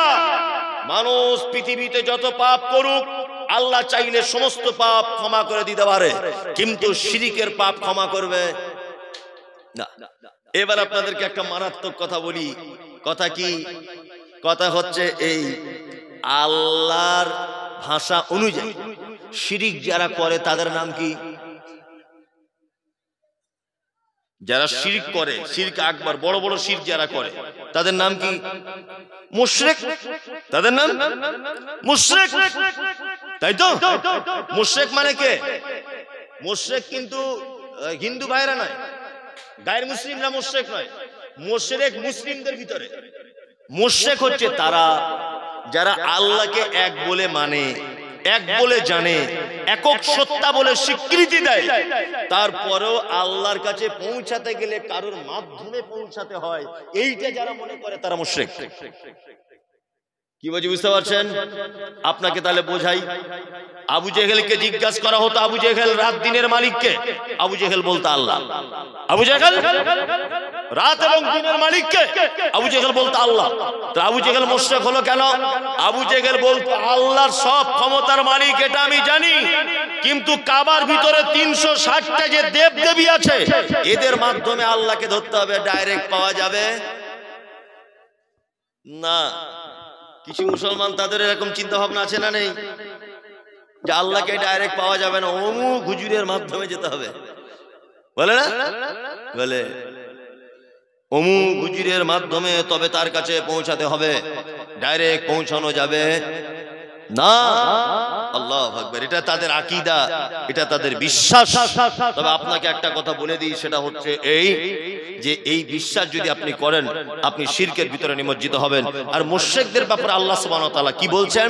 মা কানা লিন নাবিয়্যি ওয়াল্লাযীনা আমানু আন ইস্তাগফিরু লিল মুশরিকিন ওয়ালাউ কানু উলি কুরবা। যারা বড় বড় শিরকের সঙ্গে যুক্ত, নবী এবং ঈমানদারদের জন্য উচিত নয় আন ইস্তাগফিরু লিল মুশরিকিন, মুশরিকদের জন্য ক্ষমা প্রার্থনা করা। যারা বড় শিরক করে মারা গেছে তাদের জন্য ক্ষমা প্রার্থনা করা যাবে না। আল্লাহ কোরআনে বলছেন যারা বড় শিরক করে মারা গেছে তাদের জন্য ক্ষমা প্রার্থনা করা যাবে না, কখনোই যাবে না। মুশরিকদের ফলাফল খুব কঠিন। যারা শিরক করে তাদের ফলাফল কি? খুব কঠিন। আল্লাহ তুমি আমাদের সকলকে এই শিরক নামক পাপ থেকে বাঁচার তৌফিক দান করো, বলুন আমিন আমিন আমিন। আর একটা প্রসঙ্গে কথা বলছিলাম, তার নাম বিদআত, তাই না? বিদআত কাকে বলে? বিদআত মানে ইসলামে যেটা নেই, মানুষ সেটা নেকির উদ্দেশ্যে ইবাদত মনে করে, তার নাম কি? বিদআত। আর আল্লাহ নবী সাল্লাল্লাহু আলাইহি ওয়াসাল্লাম বলছেন কুল্লু বিদআতিন যালালা ওয়া কুল্লু যালালাতিন ফিন্নার। প্রতিটা নতুন আবিষ্কৃত কাজ হচ্ছে ভ্রষ্টতা, আর প্রত্যেক ভ্রষ্টতাকারী থাকার জায়গা কোথায়? জাহান্নাম। প্রত্যেক নতুন কাজের আমদানিকারী থাকার জায়গা জাহান্নাম। বেদাত এক মারাত্মক ভয়ঙ্কর পাপ। এটা এত কঠিন পাপ, এত কঠিন পাপ। আম্মা জান আয়েশা সিদ্দিকা রাদিয়াল্লাহু তাআলা আনহা তিনি বলছেন, মান আমেলা আমালান লাইসা আলাইহি আমরুনা ফাহুয়া রাদ্দুন। মানুষ যদি কোনো আমল করে আর সেই আমলের ক্ষেত্রে যদি মুহাম্মদ সাল্লাল্লাহু আলাইহি ওয়াসাল্লামের পক্ষ থেকে কোনো পারমিশন যদি না থাকে, ফাহুয়া রাদ্দুন, সে আমল বাতিল। কি বললাম বুঝলেন? সে আমল কি? বাতিল। এই আলোচনা সবার পছন্দ হবে না, আমি আগে থেকেই বুঝতে পেরেছি। আমরাও বুঝি কোন কাস্টমার কোন ফুলে সন্তুষ্ট, এটা আমরাও বুঝি। কিন্তু আমি তো ফুল দেবো না, আমারও ফুলের দরকার নেই। ও আপনাকে খুশি করার যে আমার 10 পয়সাও লাভ নেই। একজনও যদি শ্রোতা শুনে, একজন, তবুও বক্তব্য চলবে। কি বললাম বুঝলেন না? আমি জানি এ বক্তব্য সবার মজা লাগবে না। কারণ কি বলুন তো? কারণ আছে। কারণ কি বলি? এই দেখুন কারণটা বলি। আমি একটা গল্প বলি মাঝে সাঝে, গল্পটা বলি, দেখুন মজা লাগবে। ঘটনা হচ্ছে, একটা লোক মেথর পায়খানা পরিষ্কার করে। তা ও সারাদিন 4-5টা লোকের পায়খানা পরিষ্কার করে করে মোটামুটি একটা বট গাছের তলাতে ছায়াতে বসে আসে। এখন একটা লোক আতরের ব্যবসা করে, সে পাড়ায় ঘুরে ঘুরে আতর বিক্রি করে। এখন আতরওয়ালাও গিয়ে মেথরের পাশে বট গাছের ছায়াতে বসেছে। এখন আতরওয়ালা বসে নাক ধরছে এরকম করে। তা মেথর তখন বলছে, ভাই আপনি নাক ধরে আমাকে লজ্জা দিচ্ছেন কেন? আপনি বালতি আর ঝাঁটা থেকে বুঝতে পারছেন না যে আমি মেথর? তা আতরওয়ালা তখন বলছে, বুঝতে পারছি, কিন্তু ভাই খুব গন্ধ বার হচ্ছে। তা আপনি যদি কিছু মনে না করেন, আপনার গায়ে কি একটু আতর মাখিয়ে দেবো? বলছি তাহলে দেন। ও একদম পিওর খাঁটি জান্নাতুল ফেরদাউস বার করে ওর বগলে গায়ে জামাতে মাখিয়ে দিয়েছে। এখন ও এরকম করে টেনে শুঙ্গেছে, শোঙার পরে এরকম করতে করতে অজ্ঞান হয়ে পড়ে গেছে। এখন আতরওয়ালা খুব বিপদে। সারা ছিলাম বেশ ভালোই, দুজনা গল্প করছিলাম গন্ধ থাকলেও, কিন্তু তো অজ্ঞান হয়ে গেল। এ অজ্ঞান হয়ে যাওয়া দেখে ও ভয় খেয়ে গেছে। তা আমারই দোষ হবে তাহলে, আমি বসে আছি। ও একটা টোটোর দেখে তাড়াতাড়ি করে ওকে মোটামুটি ওই করিমপুর হসপিটালে নিয়ে গেছে। এখন ডাক্তার দেখে বলছে, কি হয়েছে? বলছে ঘটনা এই এই। সব ঘটনা শোনার পরে ডাক্তার বলছে, একে ওষুধে ছাড়বে না। আতরওয়ালাকে বলছে, তাহলে কি করতে হবে? বলছে সাইডে কোনো পায়খানা ঘর থাকলে কাঁচা মাল হলেও হবে, পচা মাল হলেও হবে, ওই মাল একটু আনুন, এনে ওর নাকে লাগিয়ে দেন, দেখবেন ভালো হয়ে যাবে। একটু ও পায়খানা ঘর থেকে বাসি মাল এনে নাকে লেগে দিল, চটপট করে উঠে গেল লোকটা। তখন আতরওয়ালা বলছে, ভাই কি ব্যাপার, কি ব্যাপার ভাই, ওষুধ ছাড়াই ভালো হয়ে গেল? তখন ডাক্তার বলছে, আরে আতরওয়ালা ভাই, সারা জীবন যে লোকটা মানুষের পায়খানা শুনে শুনে এলো, তাকে যদি হঠাৎ করে জান্নাতুল ফেরদাউস মেরে দেন, সে সহ্য করতে পারে? তা সারা জীবন আমরা কি বক্তব্য শুনেছি, ও বাবারে, মায়েরা, ভাইরা, খালারা, অমুক জায়গা একটা আল্লাহর ওলি ছিল, গোপগুলো বড় বড়, 30 বছর বিয়ে করেনি, মাথায় উকুনে ভর্তি, বগলের গন্ধে ঘুম হয় না, একটা ঠ্যাং গাছের উপরে বাঁধা থাকতো, এত বড় আল্লাহর ওলি ছিল। না রে তাকবীর, আল্লাহু আকবার, সাংঘাতিক বক্তা। শালায় বক্তা আবার আগামী বছরের জন্য বুক করে দেয়। আমরা তো এইসব বক্তব্য শুনে অভ্যাস, এইসব শুনে আমাদের অভ্যাস।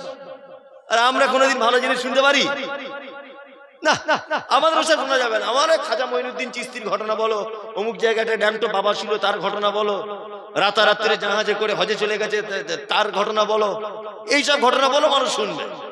কিন্তু হাদিস এবং কোরআন যেটা জানা দরকার সেটা মানুষ শুনবে না।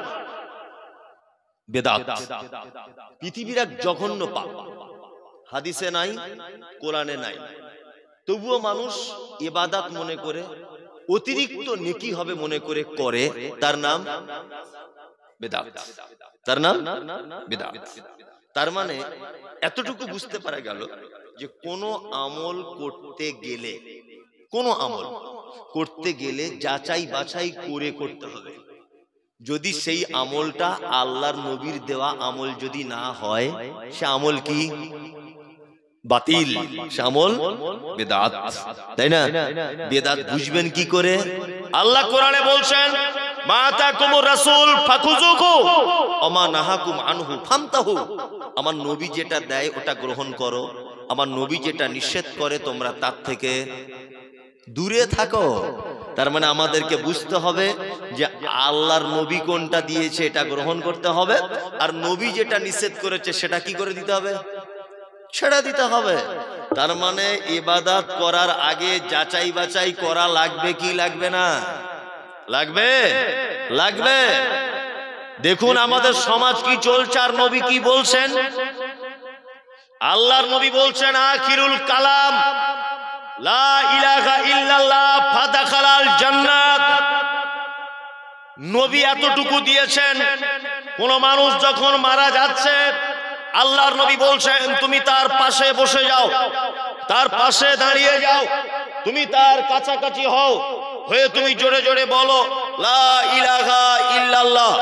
তোমার বলাতে ওই লোকটা যদি একবার বলে দেয় লা ইলাহা ইল্লাল্লাহ, আল্লাহর নবী বলছেন লোকটার থাকার জায়গা জান্নাত। এটা নবী দিয়েছেন, ভালো করে বুঝবেন। আল্লাহর নবী কি দিয়েছেন?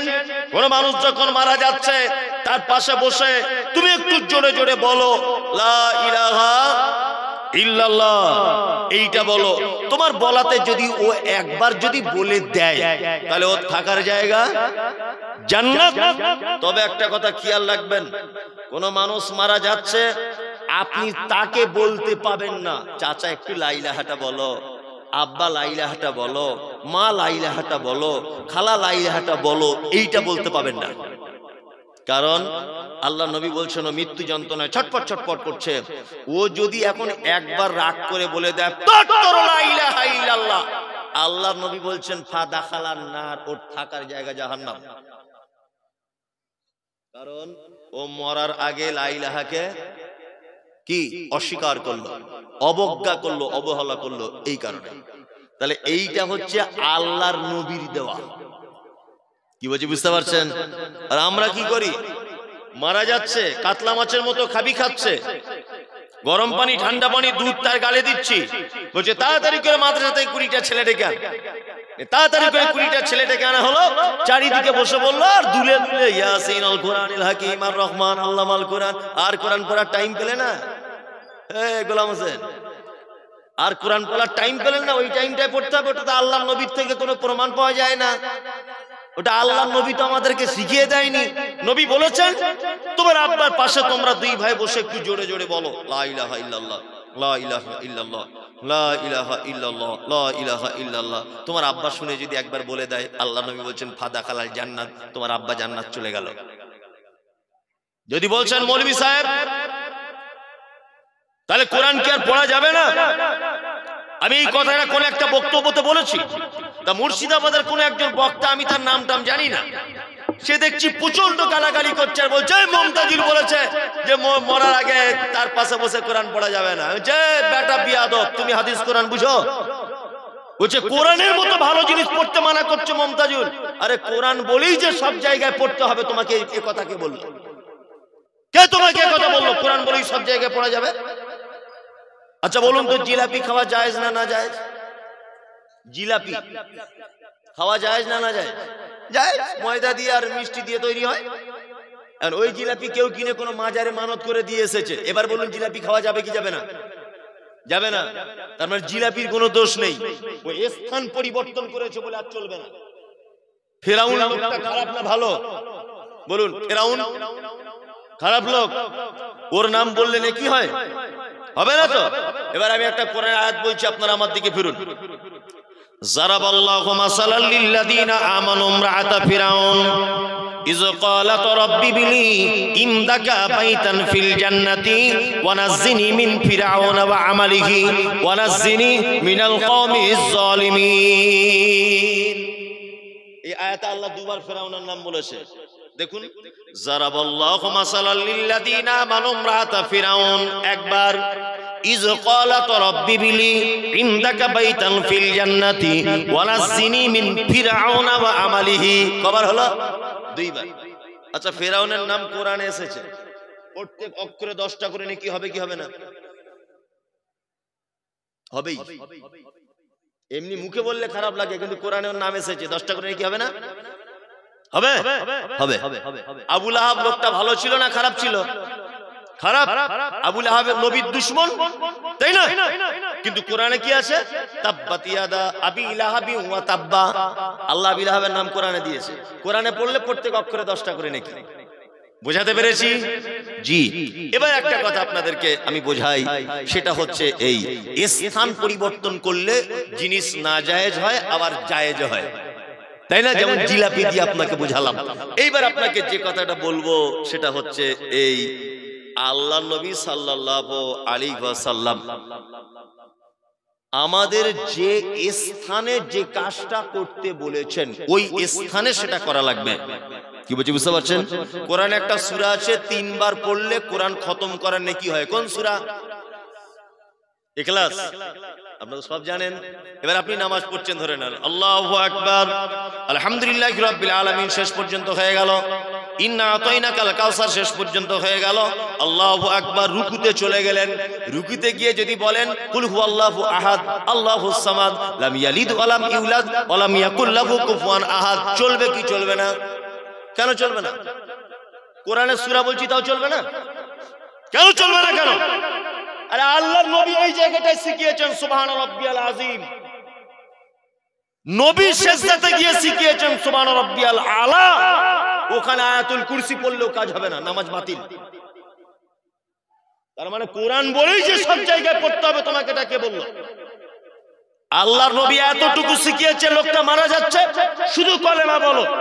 পাড়া গ্রামের লোক বুঝে না হাদিস কোরআন কিছু, 20 জন মেয়ে ছেলে আর বেটা ছেলে মিলে সব ইয়াসিন সূরা পড়ছে। কে তোমাকে যুক্তি দিল? কে তোমাকে যুক্তি দিল? আল্লাহ নবী সাল্লাল্লাহু আলাইহি ওয়াসাল্লাম তিনি বলেছেন 3টে কাজ দ্রুত গতিতে করো, দেরি করিও না।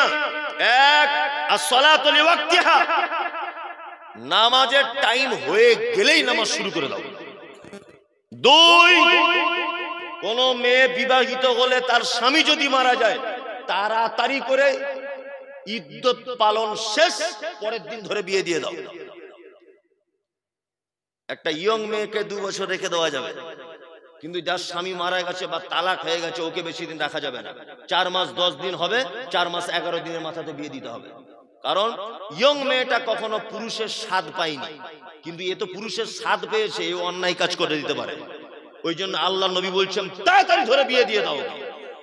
3 আল্লাহ রাসূল বলছে কোন মানুষ যখন মারা যাবে তাড়াতাড়ি শুধু কবর খুঁড়তে আর কাফনটা লাগাতে যত টাইম, দাফন করে দাও, কোনো দেরি চলবে না। মেয়ে থাকে বোম্বাই, প্লেনে করে আসবে 48 ঘন্টা পরে মাটি, তোমাকে যুক্তি কে দিল? বড় জামাই থাকে কুয়েতে, সে আসবে দেরি হবে 3 দিন, বরফ দিয়ে রেখে দিয়েছে, তোমাকে যুক্তি কে দিল? সঙ্গে সঙ্গে মাটি দিয়ে দিতে হবে। চলুন, জানাজা শুরু হচ্ছে। ইমাম সাহেব দাঁড়িয়ে দাঁড়িয়ে বলছে, কি বলছে? আসসালামু আলাইকুম, কুল্লু নাফসিন যায়কাতুল মাউত, কুল্লু নাফসিন যায়কাতুল মাউত, মৃত্যুর পথের পথিক হতে হবে বলে এখন মোটামুটি 30 মিনিট রোদে বক্তব্য দিচ্ছে। 30 মিনিট ধরে বক্তব্য চলছে। গুরুত্বপূর্ণ কথা আল্লাহর নবী একটা কথা বলতেন বারবার, এই তোমাদের মধ্যে কেউ আসো এর কাছে ঋণ টাকা পাবে, এর কি কোনো দেনা আছে? যদি লোকটা ঋণগ্রস্ত হতো আল্লাহর নবী জানাজা পড়তেন না, চলে যেতেন। ঋণ এত বড় পাপ, আল্লাহর নবী ঋণগ্রস্ত মানুষের জানাজা পড়তেন না। তবে তিনি কাউকে পড়তে মানা করেননি। আল্লাহ নবী এতটুকু বলতেন, তোমরা পড়ো আমি চললাম। মানে ঋণ এক মারাত্মক পাপ। আর আমরা কি মনে করি, টাকাটা মেরে দিতে পারলাম, খুব মজায় আছি, মনে মনে ভাবি না? তোমার জানাজাটা পড়া নিষেধ, তোমার জানাজাটা পর্যন্ত পড়া নিষেধ। তোমার কেউ পড়লে নাও পড়তে পারে, ঋণগ্রস্ত ব্যক্তি, ঋণ পরিশোধ করে দাও, শেষ। তারপর ইমাম সাহেব বলছে ছেলেদের পক্ষ থেকে 12টা খতম, মেয়েদের পক্ষ থেকে 4টে খতম, টোটালে 16টা খতম করা হয়েছে, এর নামে বকশে দেওয়া হোক। ইমাম সাহেব বেশ জুত করে দোয়া ধরলো, আর দোয়া যতক্ষণ এমন করে করছে মনে হচ্ছে কি জান্নাতে ঠেলে ঢোকার চার জায়গা নাই, তুই ঢোক, তবে ততক্ষণ দোয়া ছাড়বো না। দোয়া চালিয়ে যাচ্ছে, আর 22টা খতমের দোয়া চলছে। কি বলছি বুঝতে পারছেন না? এই তুমি খুব চালাক লোক, তোমাকে আমি চিনি না। নিজের ছেলেকে স্কুলে পড়িয়ে মাস্টার করেছো, আর পরের ছেলে ইমাম সাহেব তাকে দিয়ে কোরআন খতম করে তোমার বাপকে জান্নাতে ঢোকাতে চাইছো। তোমার চালাকি আল্লাহ বুঝে না? বুঝে না তোমার চালাকি? নিজের বেটা একটাও কোরআন জানে না, 10 পয়সাও নাকি নেই। আমি মমতাজুল ইসলাম, আমি কোরআন তেলাওয়াত করলে আমার আব্বা নেকি পাবে, কথা চূড়ান্ত। আমার দাদু নেকি পাবে, আমি পোতা হিসাবে, কথা ঠিক। আমি কোরআন পড়লে আপনি কিয়ামত পর্যন্ত নেকি পাবেন না, 4 আনা নেকি নেই, 4 আনা নেকি নেই। আপনার কি বিবেক বুদ্ধি নেই? মাথায় গোবর আছে আপনার? নিজের বেটা একটাও কেউ কোরআন জানালেন না, আর পরের বেটাকে দিয়ে বাপের নামে খতম দিচ্ছেন। একই কথা। জানাজা শেষ হয়ে গেল, আল্লাহ নবী সাল্লাল্লাহু আলাইহি ওয়াসাল্লাম বলছেন ইস্তাগফির লিআখিকুম, তোমরা তোমার ভাইয়ের জন্য দোয়া করো। কেমন করে দোয়া করবে? আল্লাহ নবী দোয়া শিখিয়েছেন, আল্লাহুম্মা মাগফির লাহু ওয়ারহামহু ওয়াসাব্বিতহু। এই দোয়া বলতে হবে তোমার ভাইয়ের জন্য।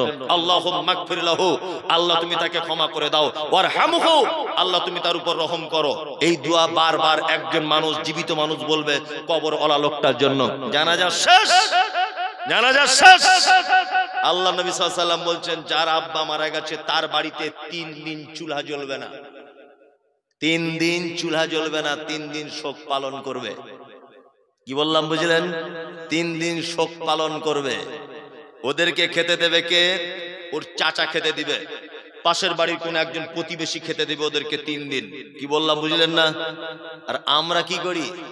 যার বাপ মারা গেছে তাদের জমির আলু আর তাদের জমির চাল নিয়ে 3000 লোকের আইটেম করে দিয়ে বসে আছে। এই কথা তো মুহাম্মদ সাল্লাল্লাহু আলাইহি ওয়াসাল্লাম তিনি বলেননি। আর আপনাকেও বলি, আপনারও লজ্জা শরম খুব কম। জানাজা পড়তে গেছেন 1.5 কিলোমিটার দূরে নিয়ে খাওয়ার জন্য বসে আছেন, আপনারও লজ্জা শরম নাই? আপনারও লজ্জা শরম খুব কম। আপনিও দেখছি মারাত্মক বড় একটা স্পেশাল বেহায়া লোক, যে 1.5 কিলোমিটার দূরে জানাজা পড়তে গেছেন, খাওয়ার জন্য বসে আছেন। ছি ছি ছি ছি। আবার ইমাম সাহেব বলে দিচ্ছে 40-এর দিন আবার সবার নেমন্তন্ন থাকলে আসবেন। 3টে গরু জবাই করে দিয়েছে। কি বললাম বুঝলেন না? সাংঘাতিক খাওয়া দাওয়া। 10 পয়সা নেকি নেই, 10 পয়সা নেকি নেই। কি বললাম বুঝলেন? মুহাম্মদ সাল্লাল্লাহু আলাইহি ওয়াসাল্লাম তিনি বলছেন কোন মানুষ যদি মারা যায়, ইজা মাতাল ইনসানিন কাতাআনহু আমালুহু ইল্লা মিন সালাসাতিন সাদাকাতিন জারিয়াতিন আও ইলমিন ইয়ামতাফাউ বিহি আও ওয়ালাদিন সালিহিন ইয়াদউ লাহু। মানুষ মারা গেলে তার সমস্ত দরজা বন্ধ, 3টে দরজা খোলা থাকে, সমস্ত দরজা বন্ধ, 3টে দরজা খোলা থাকে।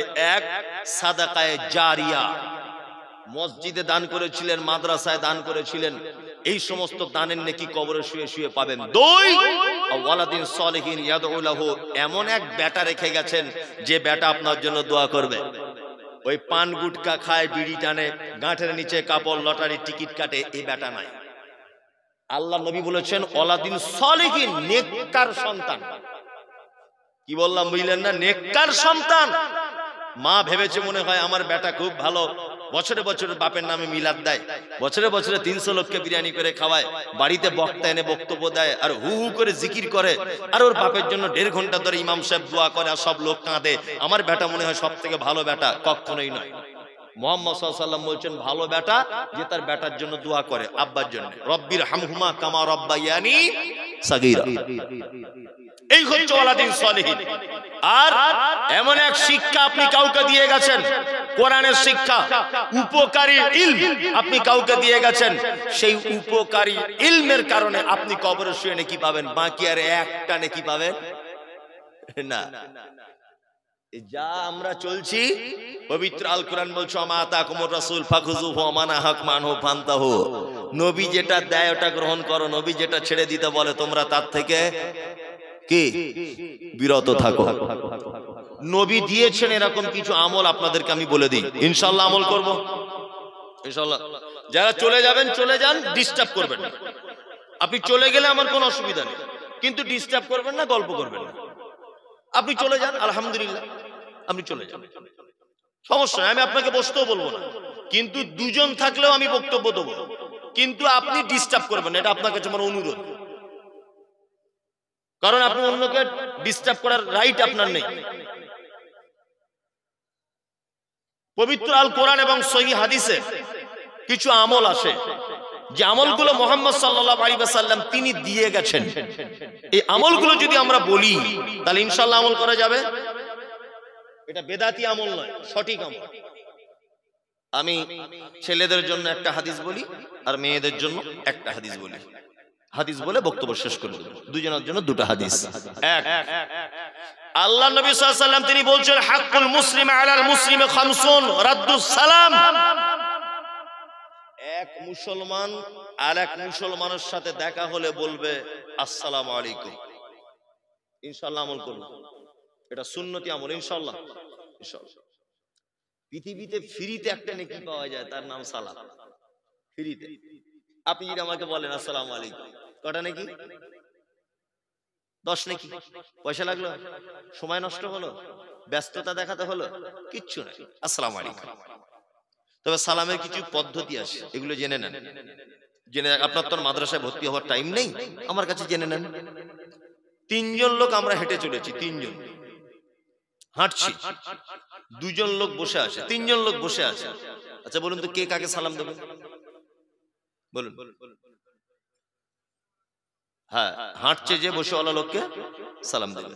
আমরা 3 জন, ওরা 7 জন, কে কাকে সালাম দেবে? আমরা 3 জন, ওরা 7 জন। ওরা সংখ্যায় বেশি, আমরা সংখ্যায় কম, কে কাকে সালাম দেবে? 3 জন লোক সালাম দিবে 7 জন লোককে। আমি ছোট, উনি বড়, কে কাকে সালাম দিবে? ছোট বড়কে। কখনো বড় দেবে ছোটকে শিক্ষা দেওয়ার জন্য। কি বললাম বুঝলেন? এইবার আপনাকে আরেকটা কথা বলি। আল্লাহ তাআলা বলছেন ইয়া আইয়ুহাল্লাযীনা আমানু লা তাদখুলুল বুয়ুতা গায়রা বুয়ুতিকুম। তোমরা যারা ঈমান নিয়ে এসেছো, নিজেদের বাড়িতে হোক আর অপরের বাড়িতে হোক, যখন ঢুকবে সালাম দিয়ে ঢুকবে। দরজা দাঁড়িয়ে কি বলতে হবে তাহলে? আসসালামু আলাইকুম। এর পদ্ধতি আছে জানেন তো? এক, আল্লাহ নবী বলছেন আসসালামু আলাইকুম, উত্তর এলো না। আসসালামু আলাইকুম, উত্তর এলো না। আসসালামু আলাইকুম, উত্তর এলো না। আল্লাহ রাসূল বলছেন ফায়ারজু ফিল বাইত আফসার, তুমি তোমার বাড়িতে ফেরত চলে এসো উত্তর যদি না শুনতে পাও, এটা তোমার জন্য কল্যাণ। অপরের বাড়িতে হলে 3 বার সালাম দিতে হবে, আওয়াজ না এলে কোথায় যেতে হবে? বাড়ি ফিরে আসতে হবে। আমরা করি কি, দরজা খোলার পরে বলছি ভাবি আসসালামু আলাইকুম, ভাবি তখন গোসল করছে, ধরে নেন। হতেও তো পারে, আমরা করি তো তাই। দরজা খোলার পরে বলছি আসসালামু আলাইকুম ভাবি, ভাবি রোদে হয়তো চুল শুকাচ্ছে। এটা ইসলামের পদ্ধতি না। ইসলামের পদ্ধতি ঢোকার আগে দাঁড়িয়ে 3 বার সালাম দিতে হবে। এবার আর একটা কথা বলি, এটা পরের বাড়ির জন্য হলো, নিজের বাড়ির জন্য কি একই নিয়ম, 3 বার সালাম দাও। নিজের বাড়ি হলে দরজায় আওয়াজ করে নাসিমার মা, ও ফেরদাউসের মা, ও খাদিজার মা, আমি বাড়িতে এসেছি, দরজাটা খুলে দাও। ও দরজা খুলে দিলেন। আল্লাহ নবী সালামের পদ্ধতি কেন দিলেন? আপনার বাড়িতে একটা বেটি আছে, আপনার বয়স তার 16 বছর, আপনি বাড়িতে ছিলেন না বলে সে তার মায়ের কাছে বসে বসে চুলে তেল লাগাচ্ছিল। তার গায়ে ওড়না নাই, গায়ে ভালো জামা নাই, একটা হাফ প্যান্ট পরে মেয়েটা বসে আছে। মা আর বেটি বলে কোনো পর্দার ব্যবস্থা নাই। হঠাৎ করে যদি আপনি ঢুকে যান আর ওই ড্রেসে যদি আপনি আপনার বেটিকে যদি নিজের চোখে যদি দেখেন, তাহলে আপনি লজ্জায় লজ্জিত হবেন কি হবেন না? বিশ্বনবী বললেন হে মোমেন, তুমি নিজের দরজাতে দাঁড়িয়ে যাও, দরজায় দাঁড়িয়ে সালাম দেওয়ার পরে বলো দরজা খোলো শামীমার মা, মাসকুরার মা, ও ফেরদাউসের মা, ও আয়েশার মা, খাদিজার মা, দরজা খোলো, আমি বাড়ি এসেছি। বারবার তুমি তাকে ডেকে আহ্বান করবে। এই আহ্বান করার মানে হলো তোমার বেটি তোমার গলার আওয়াজ পেলে বাড়িতে ঢুকে চলে যাবে। তোমার বেটি, তোমার বৌমা, তোমার ফুপু, তোমার বোন আস্তে আস্তে করে দরজার ভিতরে চলে যাবে। নিজেকে সামলে নিবে না, তোমার বেটি লজ্জা পাবে না তুমি লজ্জা পাবে। ওই জন্য ইসলাম বলেছে সালাম দাও। 2, ইয়াদাতুল মারিজ, অসুস্থকে দেখতে যান। ওয়া ইত্তিবাউজ জানাইজ, মারা গেলে জানাজা পড়তে যাও। ওয়া ইজাবাতুদ দাওয়াতি, কেউ দাওয়াত দিলে গ্রহণ করো। ওয়া তাশমিতুল আতিশ, হাঁচি হলে কি বলতে হয়? আলহামদুলিল্লাহ। ওটা যদি কেউ শুনে ইয়ারহামুকাল্লাহ, ওটা যদি কেউ শুনে চাকা যাও। ইয়াহদিকুমুল্লাহ ওয়া আসরিফু বালাকুম। এখানে একটা সিস্টেম বলে দিই, ভালো করে জেনে নেন।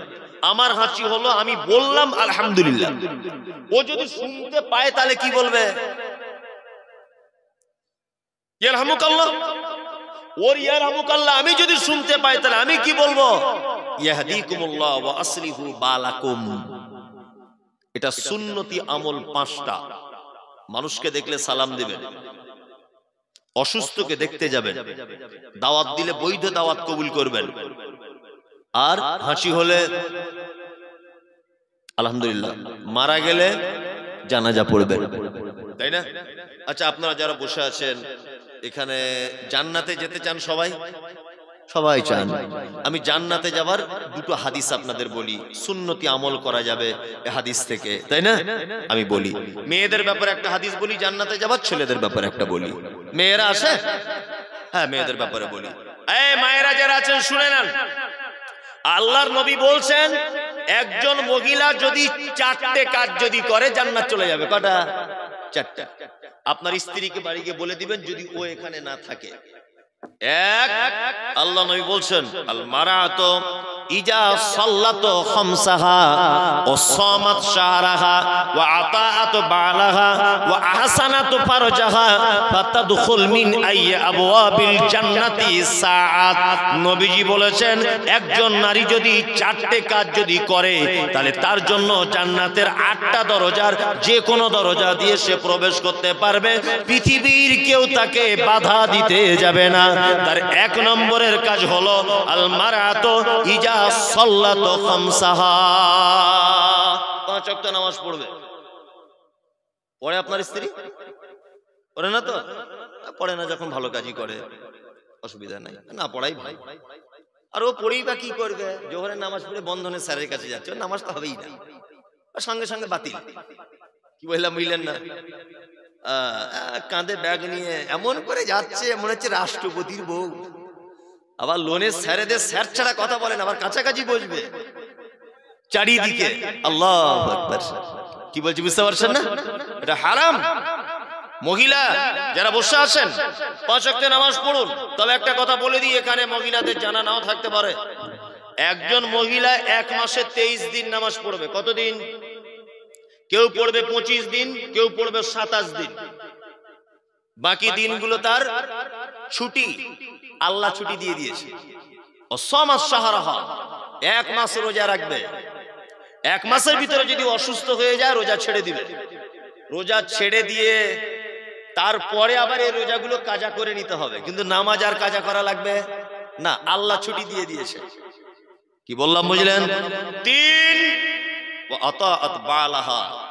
আল্লাহ নবী বলছেন এই মহিলারা যদি জান্নাতে যদি যেতে চাও, ওয়া আতাআত বালাহা, স্বামীর সেবা করবে। করে তো? এরকম করছে ভাই, লোকটা খুব বিপদে আছে মনে হয়, শরীর ভালো না। মায়েরা যারা আছেন স্বামীর কি করবে? সেবা করবে, মহব্বত করবে, ভালোবাসবে।